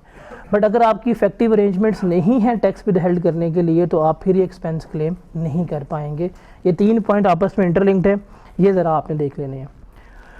उसके अलावा कोई फ़ाइन, कोई पेनल्टी या कोई भी इस तरह का आपको एक्सपेंस वगैरह पड़ा है for the violation of law, वो हमेशा इनएडमिसिबल है, वो आप क्लेम नहीं कर सकते। आपने कानून की खिलाफ वर्जी की है, उसकी वजह से आपको फ़ाइन हुआ है, उसकी वजह से आपको कोई पेनल्टी वगैरह इम्पोज हो रही है, वो हमेशा इनएडमिसिबल होती है, वो क्लेम नहीं हो सकती। लेकिन जो बिज़नेस फ़ाइन्स होते हैं, बिज़नेस पेनल्टीज़ होती हैं, ये हमेशा अलाउ होती हैं, ये हमेशा क्लेम हो सकती हैं। आपने कॉन्ट्रैक्ट किया था, कॉन्ट्रैक्ट आपने ब्रीच कर दिया, आपको केस हो गया, आपको डैमेजेस पे करने पड़ गए हैं। जो ये डैमेजेस पे करने पड़ेंगे ये आप क्लेम कर सकते हैं, ये आपको अलाउ होंगे, ये आपका एक्सपेंस है बिजनेस। आपने रिटर्न लेट फाइल की, आपको उसके ऊपर डिफ़ॉल्ट पर चार्ज पड़ा, आप उससे कभी भी एक्सपेंस क्लेम नहीं कर सकते, वो आपको अलाउ नहीं होगा। तो वायलेशन ऑफ लॉ जो है वो कभी भी क्लेमेबल नहीं होती। लेकिन जो आपको बिज़नेस एक्सपेंसेस होते हैं, जो बिज़नेस वायलेशन है, उस पर जो फाइन्स वगैरह पड़ते हैं, वो क्या होते हैं, क्लेमेबल होते हैं, वो आप लेस करवा सकते हैं।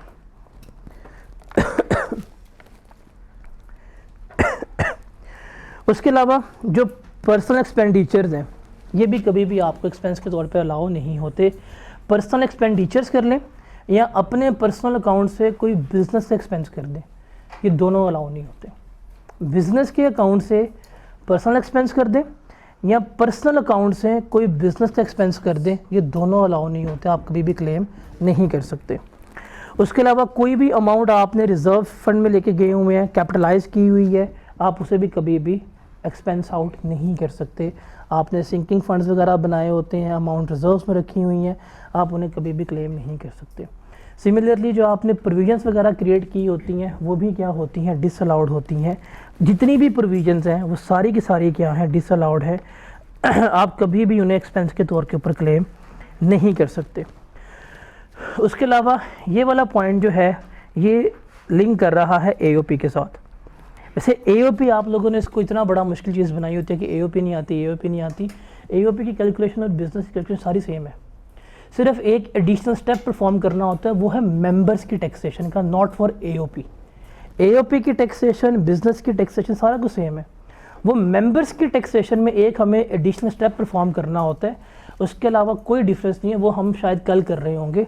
लेकिन रिमेंबर, जब एओपी को कोई है, एओपी को अगर एक्सपेंसेस वगैरह पे किए जा रहे हैं, कौन कौन से करते हैं, एओपी के जो पार्टनर्स हैं, आप उनको सैलरीज पे कर रहे होंगे, आप उन्हें कमीशन पे कर रहे होंगे, आप उन्हें प्रॉफिट पे कर रहे होंगे, आप उन्हें इंटरेस्ट पे कर रहे होंगे। ये जो मेंबर्स को आप पे कर रहे होते हैं, सैलरीज, फीस, कमीशन, इंटरेस्ट, ये सारे क्या होते हैं, इनएडमिसिबल होते हैं। ये कभी भी आप अपने बिजनेस एक्सपेंस के तौर के ऊपर क्लेम नहीं कर सकते, कभी भी ये आपका as a business expense allow नहीं होते। ये पार्टनर्स के प्रॉफिट्स में से क्या होती हैं, एडजस्ट हो जाती हैं, आपके बिजनेस में से ये एडजस्ट नहीं हो सकती। उसके अलावा ये वाला पॉइंट इंपॉर्टेंट है, ये है जी पेमेंट्स। पेमेंट्स हमने करनी कैसे हैं, इसको ज़रा हमने यहाँ पे देखना है। देखें जी, आपके पास पेमेंट्स के ना दो ही वे हैं। या तो कैश बेस्ड पेमेंट करेंगे या आप करेंगे बैंक के थ्रू। अगर बैंक के थ्रू पेमेंट करनी है ना आपने, तो उसके लिए इन्होंने बड़ा कैटेगरी के लिए कह दिया कि debt payment must be made through business bank account, कि जो बिजनेस का बैंक अकाउंट है जो आपने डिक्लेयर किया हुआ है वहाँ से पेमेंट होनी चाहिए। और ये बिजनेस बैंक अकाउंट जो है ये करंट अकाउंट होना चाहिए। ये भी है कि जो करंट अकाउंट है उसमें से आपने पेमेंट करनी है, बिकॉज एक पास पेपर में एडजस्टमेंट है जिसमें से उसने पेमेंट किया अपने सेविंग अकाउंट से, वो डिसअलाउ है, वो क्लेम नहीं कर पाए थे, बिकॉज पेमेंट्स होने चाहिए थ्रू बिजनेस बैंक अकाउंट और वो करंट अकाउंट होना चाहिए। अगर आप बैंक अकाउंट से पेमेंट कर रहे हैं और आपने अपने पर्सनल बैंक अकाउंट से पेमेंट कर दी है तो वो कभी भी आपको अलाउ नहीं होगी, आप कभी भी उसको क्लेम नहीं कर पाएंगे। अब पाकिस्तान में एक मसला है, हर बंदा चेक नहीं लेता, ठीक है, बिकॉज यहाँ पे कहते हैं कि आपने पेमेंट करनी है बैंक अकाउंट से और आपने इशू करने हैं चेक, और चेक नॉर्मली कहते हैं कि आपने क्रॉस चेक देने हैं, लेकिन अब चूँकि रिलैक्स कर दिया हुआ है, अब आप through online transfer, through debit card payment and banking transaction तमाम यूटिलाइज़ कर सकते हैं। बट पाकिस्तान में लोग चेक नहीं लेते, लोग बैंक को प्रेफर नहीं करते, तो क्या करें, हम उन्हें एक्सपेंस ना करने दें। कहते हैं ठीक है आप बैंक के ज़रिए भी करें, हम आपको अलाउ कर देंगे, अगर आप कैश के ज़रिए पेमेंट करते हैं तो वो भी हम आपको अलाउ कर देंगे, but subject to some limits.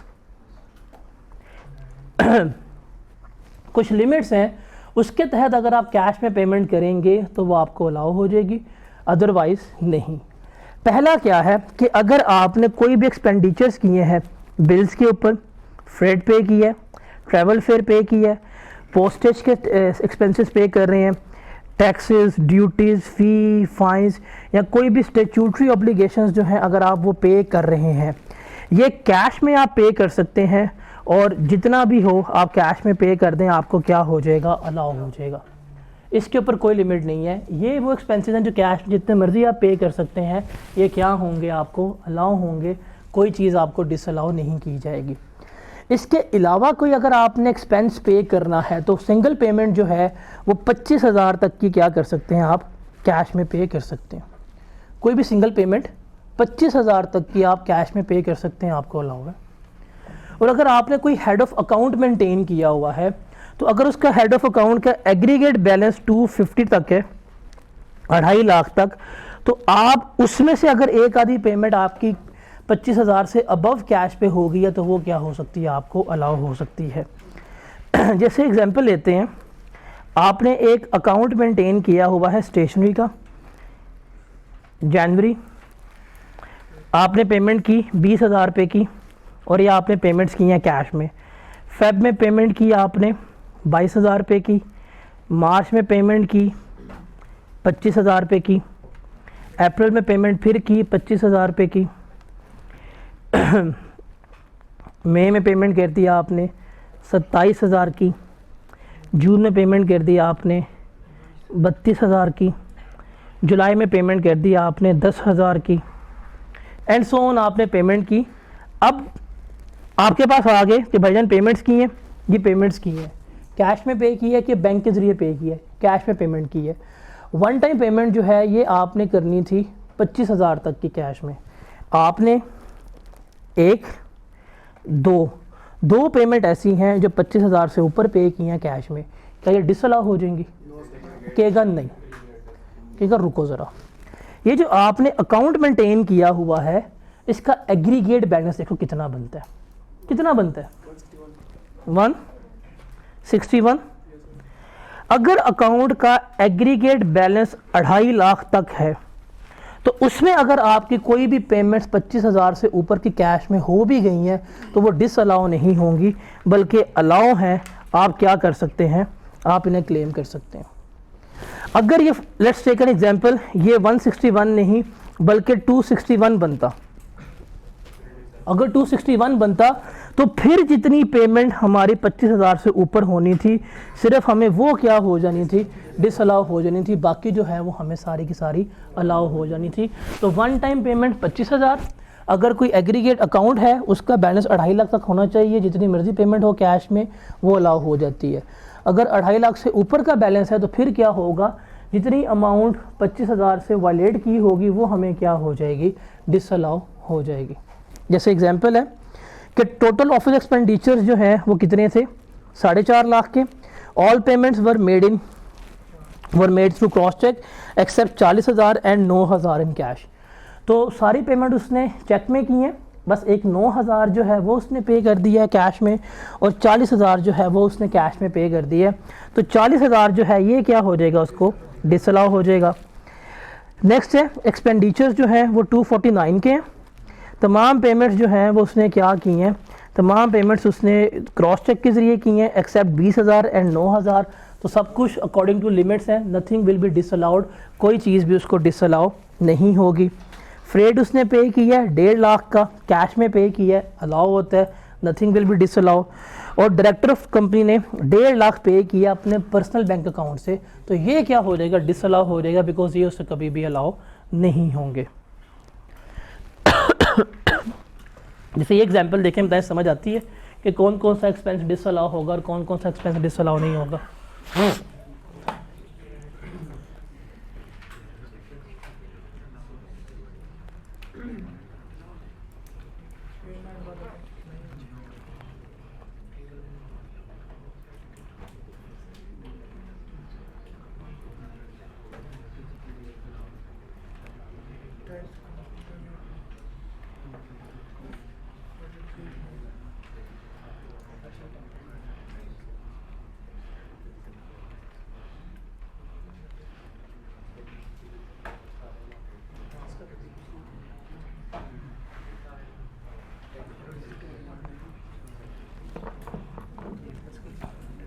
ये सारी पेमेंट्स जो हैं वो उसने क्रॉस चेक के अलावा की हैं, कैश में की हैं। हमने बताना है कौन कौन से इसको डिसअलाउ है, कौन कौन सी अलाउ है। अब रेंट जो है 7,20,000 के कैश में है, डिसअलाउ हो जाएगा। एयर टिकट्स अलाउ है, ट्रैवल फेयर में आ जाएगा ये। 1 मंथ सैलरी है 1.25 लाख रुपए की, ये क्या होगी, ये डिसअलाउ हो जाएगी। रिपेयर ऑफ कार 4,20,000 की, ये भी disallow. Electricity bill, telephone bill, professional tax, audit fee कोई भी आपकी स्टैट्यूटरी फ़ी नहीं होती, ये डिसअलाउ हो जाएगी आपको। ये मैंडेटरी फ़ीस नहीं है आपकी, ये आप कोई लीगल फ़ी नहीं पे कर रहे, ऑडिट फ़ी, या आपने किसी ऑडिट फॉर्म को पे किए हैं तो ये आपको डिसअलाउ हो जाएंगे। उसके अलावा पे टू टैक्स कंसल्टेंट, ये भी क्या हो जाएंगे, डिसअलाउ हो जाएंगे। मैं क्लेम करवा लूँगा, फिक्र ना करो। And same goes with the salary, अगर किसी को सैलरी पे करनी है तो 25,000 तक की कैश में पे कर सकते हैं पर मंथ, उससे ऊपर है तो आपने थ्रू बैंक पे करनी है। और अगर सैलरी 6 लाख से ऊपर बन रही है तो 7 टैक्स भी काटना है, ये भी याद रखनी है। अगर सैलरी 25,000 से ऊपर है थ्रू बैंक, और अगर एनुअल सैलरी 6 लाख से ऊपर है तो टैक्स भी काटना है। अगर आप नहीं काटेंगे तो सैलरी क्या हो जाएगी, वो आपको डिसअलाउ हो जाएगी। उसके अलावा कि कोई भी फार्मास्यूटिकल मैन्युफैक्चरर है, कोई भी फार्मास्यूटिकल मैन्युफैक्चरर है, अगर वो कोई भी एक्सपेंडिचर कर रहा है in respect of sales, promotion, advertisement या पब्लिसिटी, तो वो मैक्सिमम अपने टर्नओवर का 10% तक ही कर सकते हैं। क्योंकि देखा होगा जितने फार्मास्यूटिकल्स वाले हैं ये अंधे वाह खर्चा करते हैं, बहुत खर्चा करते हैं अपनी दवाइयों के चक्करों में ना, डॉक्टर को कहाँ से कहाँ भेज देते हैं दवाइयाँ। इनको फिर यहाँ पे लिमिट कर दिया गया है कि आप एक्सपेंस करें जितना मर्जी करें, जब आप टैक्स में क्लेम करने के लिए जाएंगे हम आपको आपके टर्नओवर का मैक्सिमम कितना क्लेम करने देंगे, 10% तक ही क्लेम करने देंगे। उससे जो ओवर एंड अबव होगा वो आप कभी भी क्लेम नहीं कर पाएंगे। एंड रिमेंबर ये सिर्फ और सिर्फ मैन्युफैक्चरर्स के लिए हैं जो कंपनीज दवाइयाँ बना रही हैं, डिस्ट्रीब्यूटर्स के लिए नहीं है, होलसेलर्स के लिए नहीं है, ये सिर्फ फार्मास्यूटिकल मैन्युफैक्चरर्स के लिए। जैसे फाइजर फार्मा मैन्युफैक्चरर है, उसका टर्नओवर जो है वो 20 मिलियन का था, उसने सेल्स प्रमोशन पे किए हैं 5 मिलियन, तो इसको कितना अलाउ है, टर्नओवर का 10% तक वो कितना बनेगा, 2 मिलियन। इसने कितना कर दिया, 5 मिलियन। कितना एक्सेस किया, 3 मिलियन, तो ये क्या हो जाएगा, इसको डिसअलाउ हो जाएगा। उसके अलावा क्लिनिक्स, ये ट्रेडर है, इसका भी टर्नओवर 20 मिलियन है और इसने एक्सपेंसेस किए हैं 5 मिलियन के। इसके लिए रूल नहीं है, ये किसके लिए सिर्फ रूल है, मैन्युफैक्चरर के लिए रूल है। ये पॉइंट आपने पेपर में याद रखना है। उसके अलावा ये वाला पॉइंट भी न्यूली एडिड है पेपर में, शायद पूछे शायद ना पूछे। कहते हैं कि कोई भी पर्सन जो अपने बिजनेस को एफबीआर के साथ इंटीग्रेट नहीं कर पा रहा through point of sales machine या थ्रू सॉफ्टवेयर, तो उसे क्या किया जाएगा कि वो जो एक्सपेंडिचर क्लेम करने जाएगा 8% तक जो एक्सपेंडिचर्स होंगे उसे क्या कर दिए जाएंगे, डिसअलाउ कर दिए जाएंगे, अगर वो अपने कंप्यूटर्स को एफबीआर कंप्यूटर से इंटीग्रेट नहीं कर सकता। तो ये सिंपल सा है, माइट भी ये ना पूछें या माइट भी पूछ ले, तो ये देख लीजिएगा। ये वाला पॉइंट इंपॉर्टेंट है, ये जब का सिलेबस में ऐड हुआ है ये अभी तक टेस्टेड नहीं है और इसको तकरीबन 4 अटैम्प्टें होने वाली हैं इस प्रोविज़न को ऐड होते हुए, बिकॉज सेम जो है सेल्स टैक्स में भी है। तो इसको देखिएगा, कहते रही कि कोई भी एक्सपेंडिचर यहाँ पे पहले है था कि जो लोग सेल्स टैक्स में रजिस्टर्ड नहीं थे ना, उसको जितनी दिल करते थे सेल करते जाओ, कोई पूछने वाला नहीं था, बस आप उनसे 3% फर्दर टैक्स लो और कहानी ख़त्म कर दो। इससे नुकसान ये हो रहा था कि लोग रजिस्टर्ड नहीं हो रहे थे। इन्होंने अब क्या कर दिया, इन्होंने लिमिट लगा दिया कि आप मैक्सिमम जो अनरजिस्टर्ड लोग हैं सेल्स टैक्स में उनको मैक्सिमम एक अमाउंट तक ही क्या कर सकते हैं, सेल कर सकते हैं। अगर आप उससे ओवर एंड अबव सेल करेंगे तो उससे रिलेटेड जो एक्सपेंडिचर्स होंगे वो क्या हो जाएंगे, आपको डिसअलाउ हो जाएंगे, आप वो क्लेम कभी भी नहीं कर पाएंगे। अब वो क्लेम करने का असूल क्या है वो हम इस एग्जांपल से देखते हैं। सेल्स है 730 मिलियन की, एक्सपेंसेस इसने किए हैं 230 मिलियन के, नेट प्रॉफिट है 500 का। उसने क्या करी, उसने फर्दर सेल्स इंक्लूड की हैं 150 की who is unregistered person and 90 की who is also unregistered under sales tax act. पहली बात है कि ये प्रोविज़न किसके लिए अप्लाई होगी, ये प्रोविज़न सिर्फ उन लोगों के लिए अप्लाई होगी जो एक तो अनरजिस्टर्ड थे और उनको आपने सेल्स किए हैं 100 मिलियन से ज़्यादा, जिनको आपने सेल्स किए हैं 100 मिलियन से ज़्यादा, सिर्फ क्या होगा उनके लिए ये प्रोविज़न जो है वो अप्लाई हो रही होगी। मतलब यहाँ पे 2 पर्सन है, एक ये वाला है एक 140 वाला है। जिसको 90 मिलियन के लिए सेल्स की हैं इसके लिए कोई कंडीशन नहीं है, इसके लिए कोई चीज़ भी डिसअलाउ नहीं होगी। लेकिन जिसको 140 मिलियंस की सेल्स की हैं उस पर हमें क्या करना पड़ेगा, अब हमें एक्सपेंसेस जो हैं वो डिसअलाउ हो जाएंगे और वो एक्सपेंसेस जो हैं हमें क्या करने पड़ेंगे, कैलकुलेट करने पड़ेंगे। अब वो एक्सपेंसेस कैलकुलेट करने का फॉर्मूला क्या होगा, फॉर्मूला होगा A divided by B multiply by C। A होगा कि रिडक्शंस कितनी है, B होगा टर्नओवर कितना है और C होगा amount of sales tax exclusive of sales tax. अब देखें यहाँ पे इस केस में एक्सपेंसेस कितने की हैं, A by B multiply by C में एक्सपेंसेस इसे कितने हैं 230, टर्नओवर कितना है 730 और C कौन सा पर्सन आएगा, वो पर्सन जिसको 100 मिलियन से अबव आपने सेल्स की हैं और उसमें सेल्स टैक्स शामिल नहीं है। तो क्या 90 वाला इसमें आएगा, कभी भी नहीं आएगा, ये आएगा 140 वाला। तो आप इसे मल्टीप्लाई करें कितना जवाब बनेगा 44.10। ये आए हैं आपके अपोर्शनड ऑफ एक्सपेंडिचर्स। आप ये लेंगे और लेंगे 10% ऑफ एक्चुअल एक्सपेंडिचर्स, कितने बनते हैं 23। जो इसमें से लोअर होगा वो क्या हो जाएगा, आपको डिसअलाउ हो जाएगा, मतलब ये आपकी इनकम में ऐड बैक कर दिया जाएगा, आपकी इनकम का पार्ट से बना दिया जाएगा। तो ये चीज़ आपने याद रखनी है कि आप क्या करेंगे, अगर आपने किसी भी अनरजिस्टर्ड पर्सन को सेल्स की हैं और वो 100 मिलियन से अबव की सेल्स की हैं तो आप उससे रिलेटेड जो भी एक्सपेंसेस होंगे उन्हें अपोर्शन करेंगे। वो जो एक्सपेंसेस आ जाएंगे उसे आप कंपेयर करेंगे 10% ऑफ एक्चुअल एक्सपेंसेस के साथ। जो लोअर अमाउंट होगी वो हम क्या करेंगे, ऐड बैक कर देंगे, वो हमें क्या हो जाएगी, डिसअलाउ हो जाएगी। ये वाला पेपर में आ सकते हैं, इंडिपेंडेंट क्वेश्चंस भी आ सकता है, या माइट भी न्यूमेरिकल में एडजस्टमेंट पूछ ले। कुछ ना कुछ तो मुझे लग रहा है कि आपने इसमें पूछना है, इस दफ़ा पूछेगा इसमें से, मज़े का इसमें से टेस्ट हो सकता है, इसको ज़रा देख के जाइएगा। तो ये रूल है, ये आपको याद होना चाहिए कि फॉर्मूला क्या है और कैसे हमने इसको क्लेम करना है, ठीक है।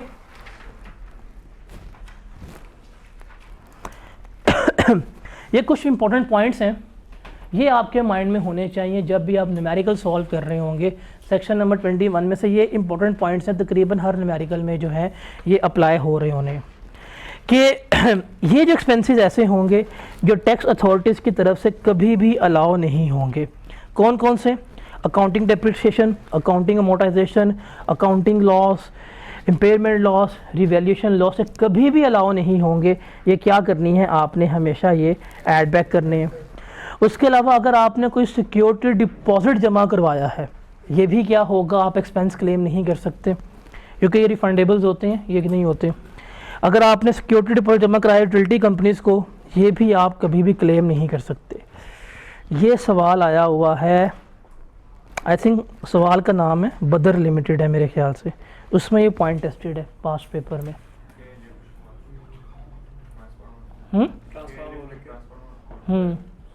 ऑटम 15 का मेरे ख्याल से सवाल है, ये 16 या 15 का ये। उसके अलावा अगर आप कोई चैरिटी पे कर रहे हैं, आप उसे कभी भी एक्सपेंस क्लेम नहीं कर सकते। आप उसके ऊपर क्या क्लेम करेंगे, टैक्स क्रेडिट क्लेम करेंगे, आप उसे एक्सपेंस आउट नहीं कर सकते। आप ज़कात पे कर रहे हैं, आप उसे एक्सपेंस आउट नहीं कर सकते, ये चीज़ याद रखनी है। उसके अलावा आपने कोई एसेट्स वगैरह परचेज़ की हैं, आप उनकी कॉस्ट को एक्सपेंस आउट नहीं करेंगे, उन्हें आप क्या करेंगे, हमेशा डेप्रिशिएट या अमोर्टाइज़ कर रहे होंगे। प्री कमेंसमेंट एक्सपेंडिचर को भी अमोर्टाइज़ किया जाएगा, और जितनी भी प्रोविजंस वगैरह होंगी वो सारी की सारी क्या होंगी, आपकी हमेशा ऐड बैक होंगी। तो ये जो पॉइंट्स लिखे ना, इस 8 पॉइंट, इन 8 पॉइंट में से 2-3 पॉइंट हर न्यूमेरिकल में मौजूद होते हैं जो आपने करने होते हैं, ये ऐड बैक होने ही होने हैं। ये जितनी हमने बात की है ना इनएडमिसिबल की, उसका क्रक्स ये है। जितनी हमने बात की इनएडमिसिबल की, जो आपके लिए रेलेवेंट जो रूल्स हैं वो ये हैं। इस तरह हमने क्या करना है, उनको ऐड बैक करना है। बिकॉज मेरे पास अकाउंटिंग प्रॉफिट तो आया होगा, इतना है, उस पर मुझे एक्सपेंसेस डिसअलाउ होंगे, मुझे पता है कौन कौन से एक्सपेंसेस हैं, मैंने क्या करते जाना है उनको, अगर वो वाकई है तो मैंने उनको ऐड बैक करते जाना है। जब मैं उनको ऐड बैक कर लूँगा तो अल्टीमेटली मेरे पास क्या आ जाएगा, ऐड बैक करने के बाद तमाम जो revise profit as per tax laws है वो आ जाएगा। तो ये आपके पास समरी शीट कल अवेलेबल हो जाएगी, ये आपके पास सामने पड़ी हो तो दुनिया जहान के जो आपके न्यूमेरिकल्स हैं वो इसमें से हो जाते हैं। बिकॉज इसमें से मैक्सिमम 2 या 3 एडजस्टमेंट्स हैं जो पेपर में आती हैं। तो सेक्शन नंबर 21 सबसे बड़ा सेक्शन होता है। अगर आपको सेक्शन नंबर 21 आ जाता है, आपका इनकम फ्रॉम बिजनेस यहाँ से निकल जाता है। इसमें कोई सवाल है तो बताएं। तो सेक्शन नंबर 21 जो है वो हमारा कंप्लीट हो गया। अगर आप इनके स्क्रीनशॉट लेना चाहते हैं आप इनकी ले लें, बिकॉज ये 2 पेजेस ऐसे हैं जो आपके न्यूमेरिकल्स में 100% काम आ रहे होंगे। बिकॉज इसमें से 2 या 3 एडजस्टमेंट आपको हर पेपर में मिल रही होती है।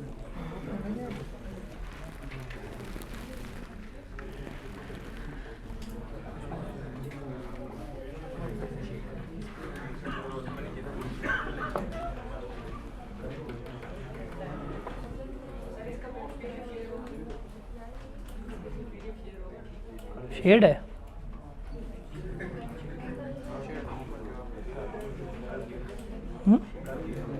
हाँ तो शेड है मेरे भाई।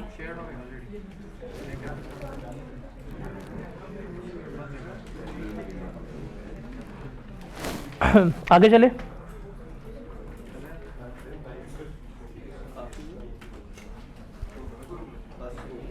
बर्गर सदा कौन, बस हो गई है, सारे के सारे बर्गर हो यार।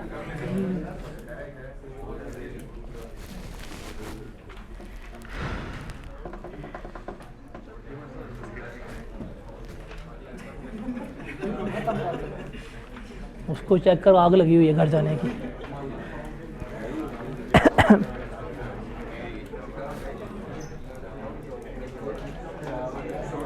सारे ही फोत हुए हैं।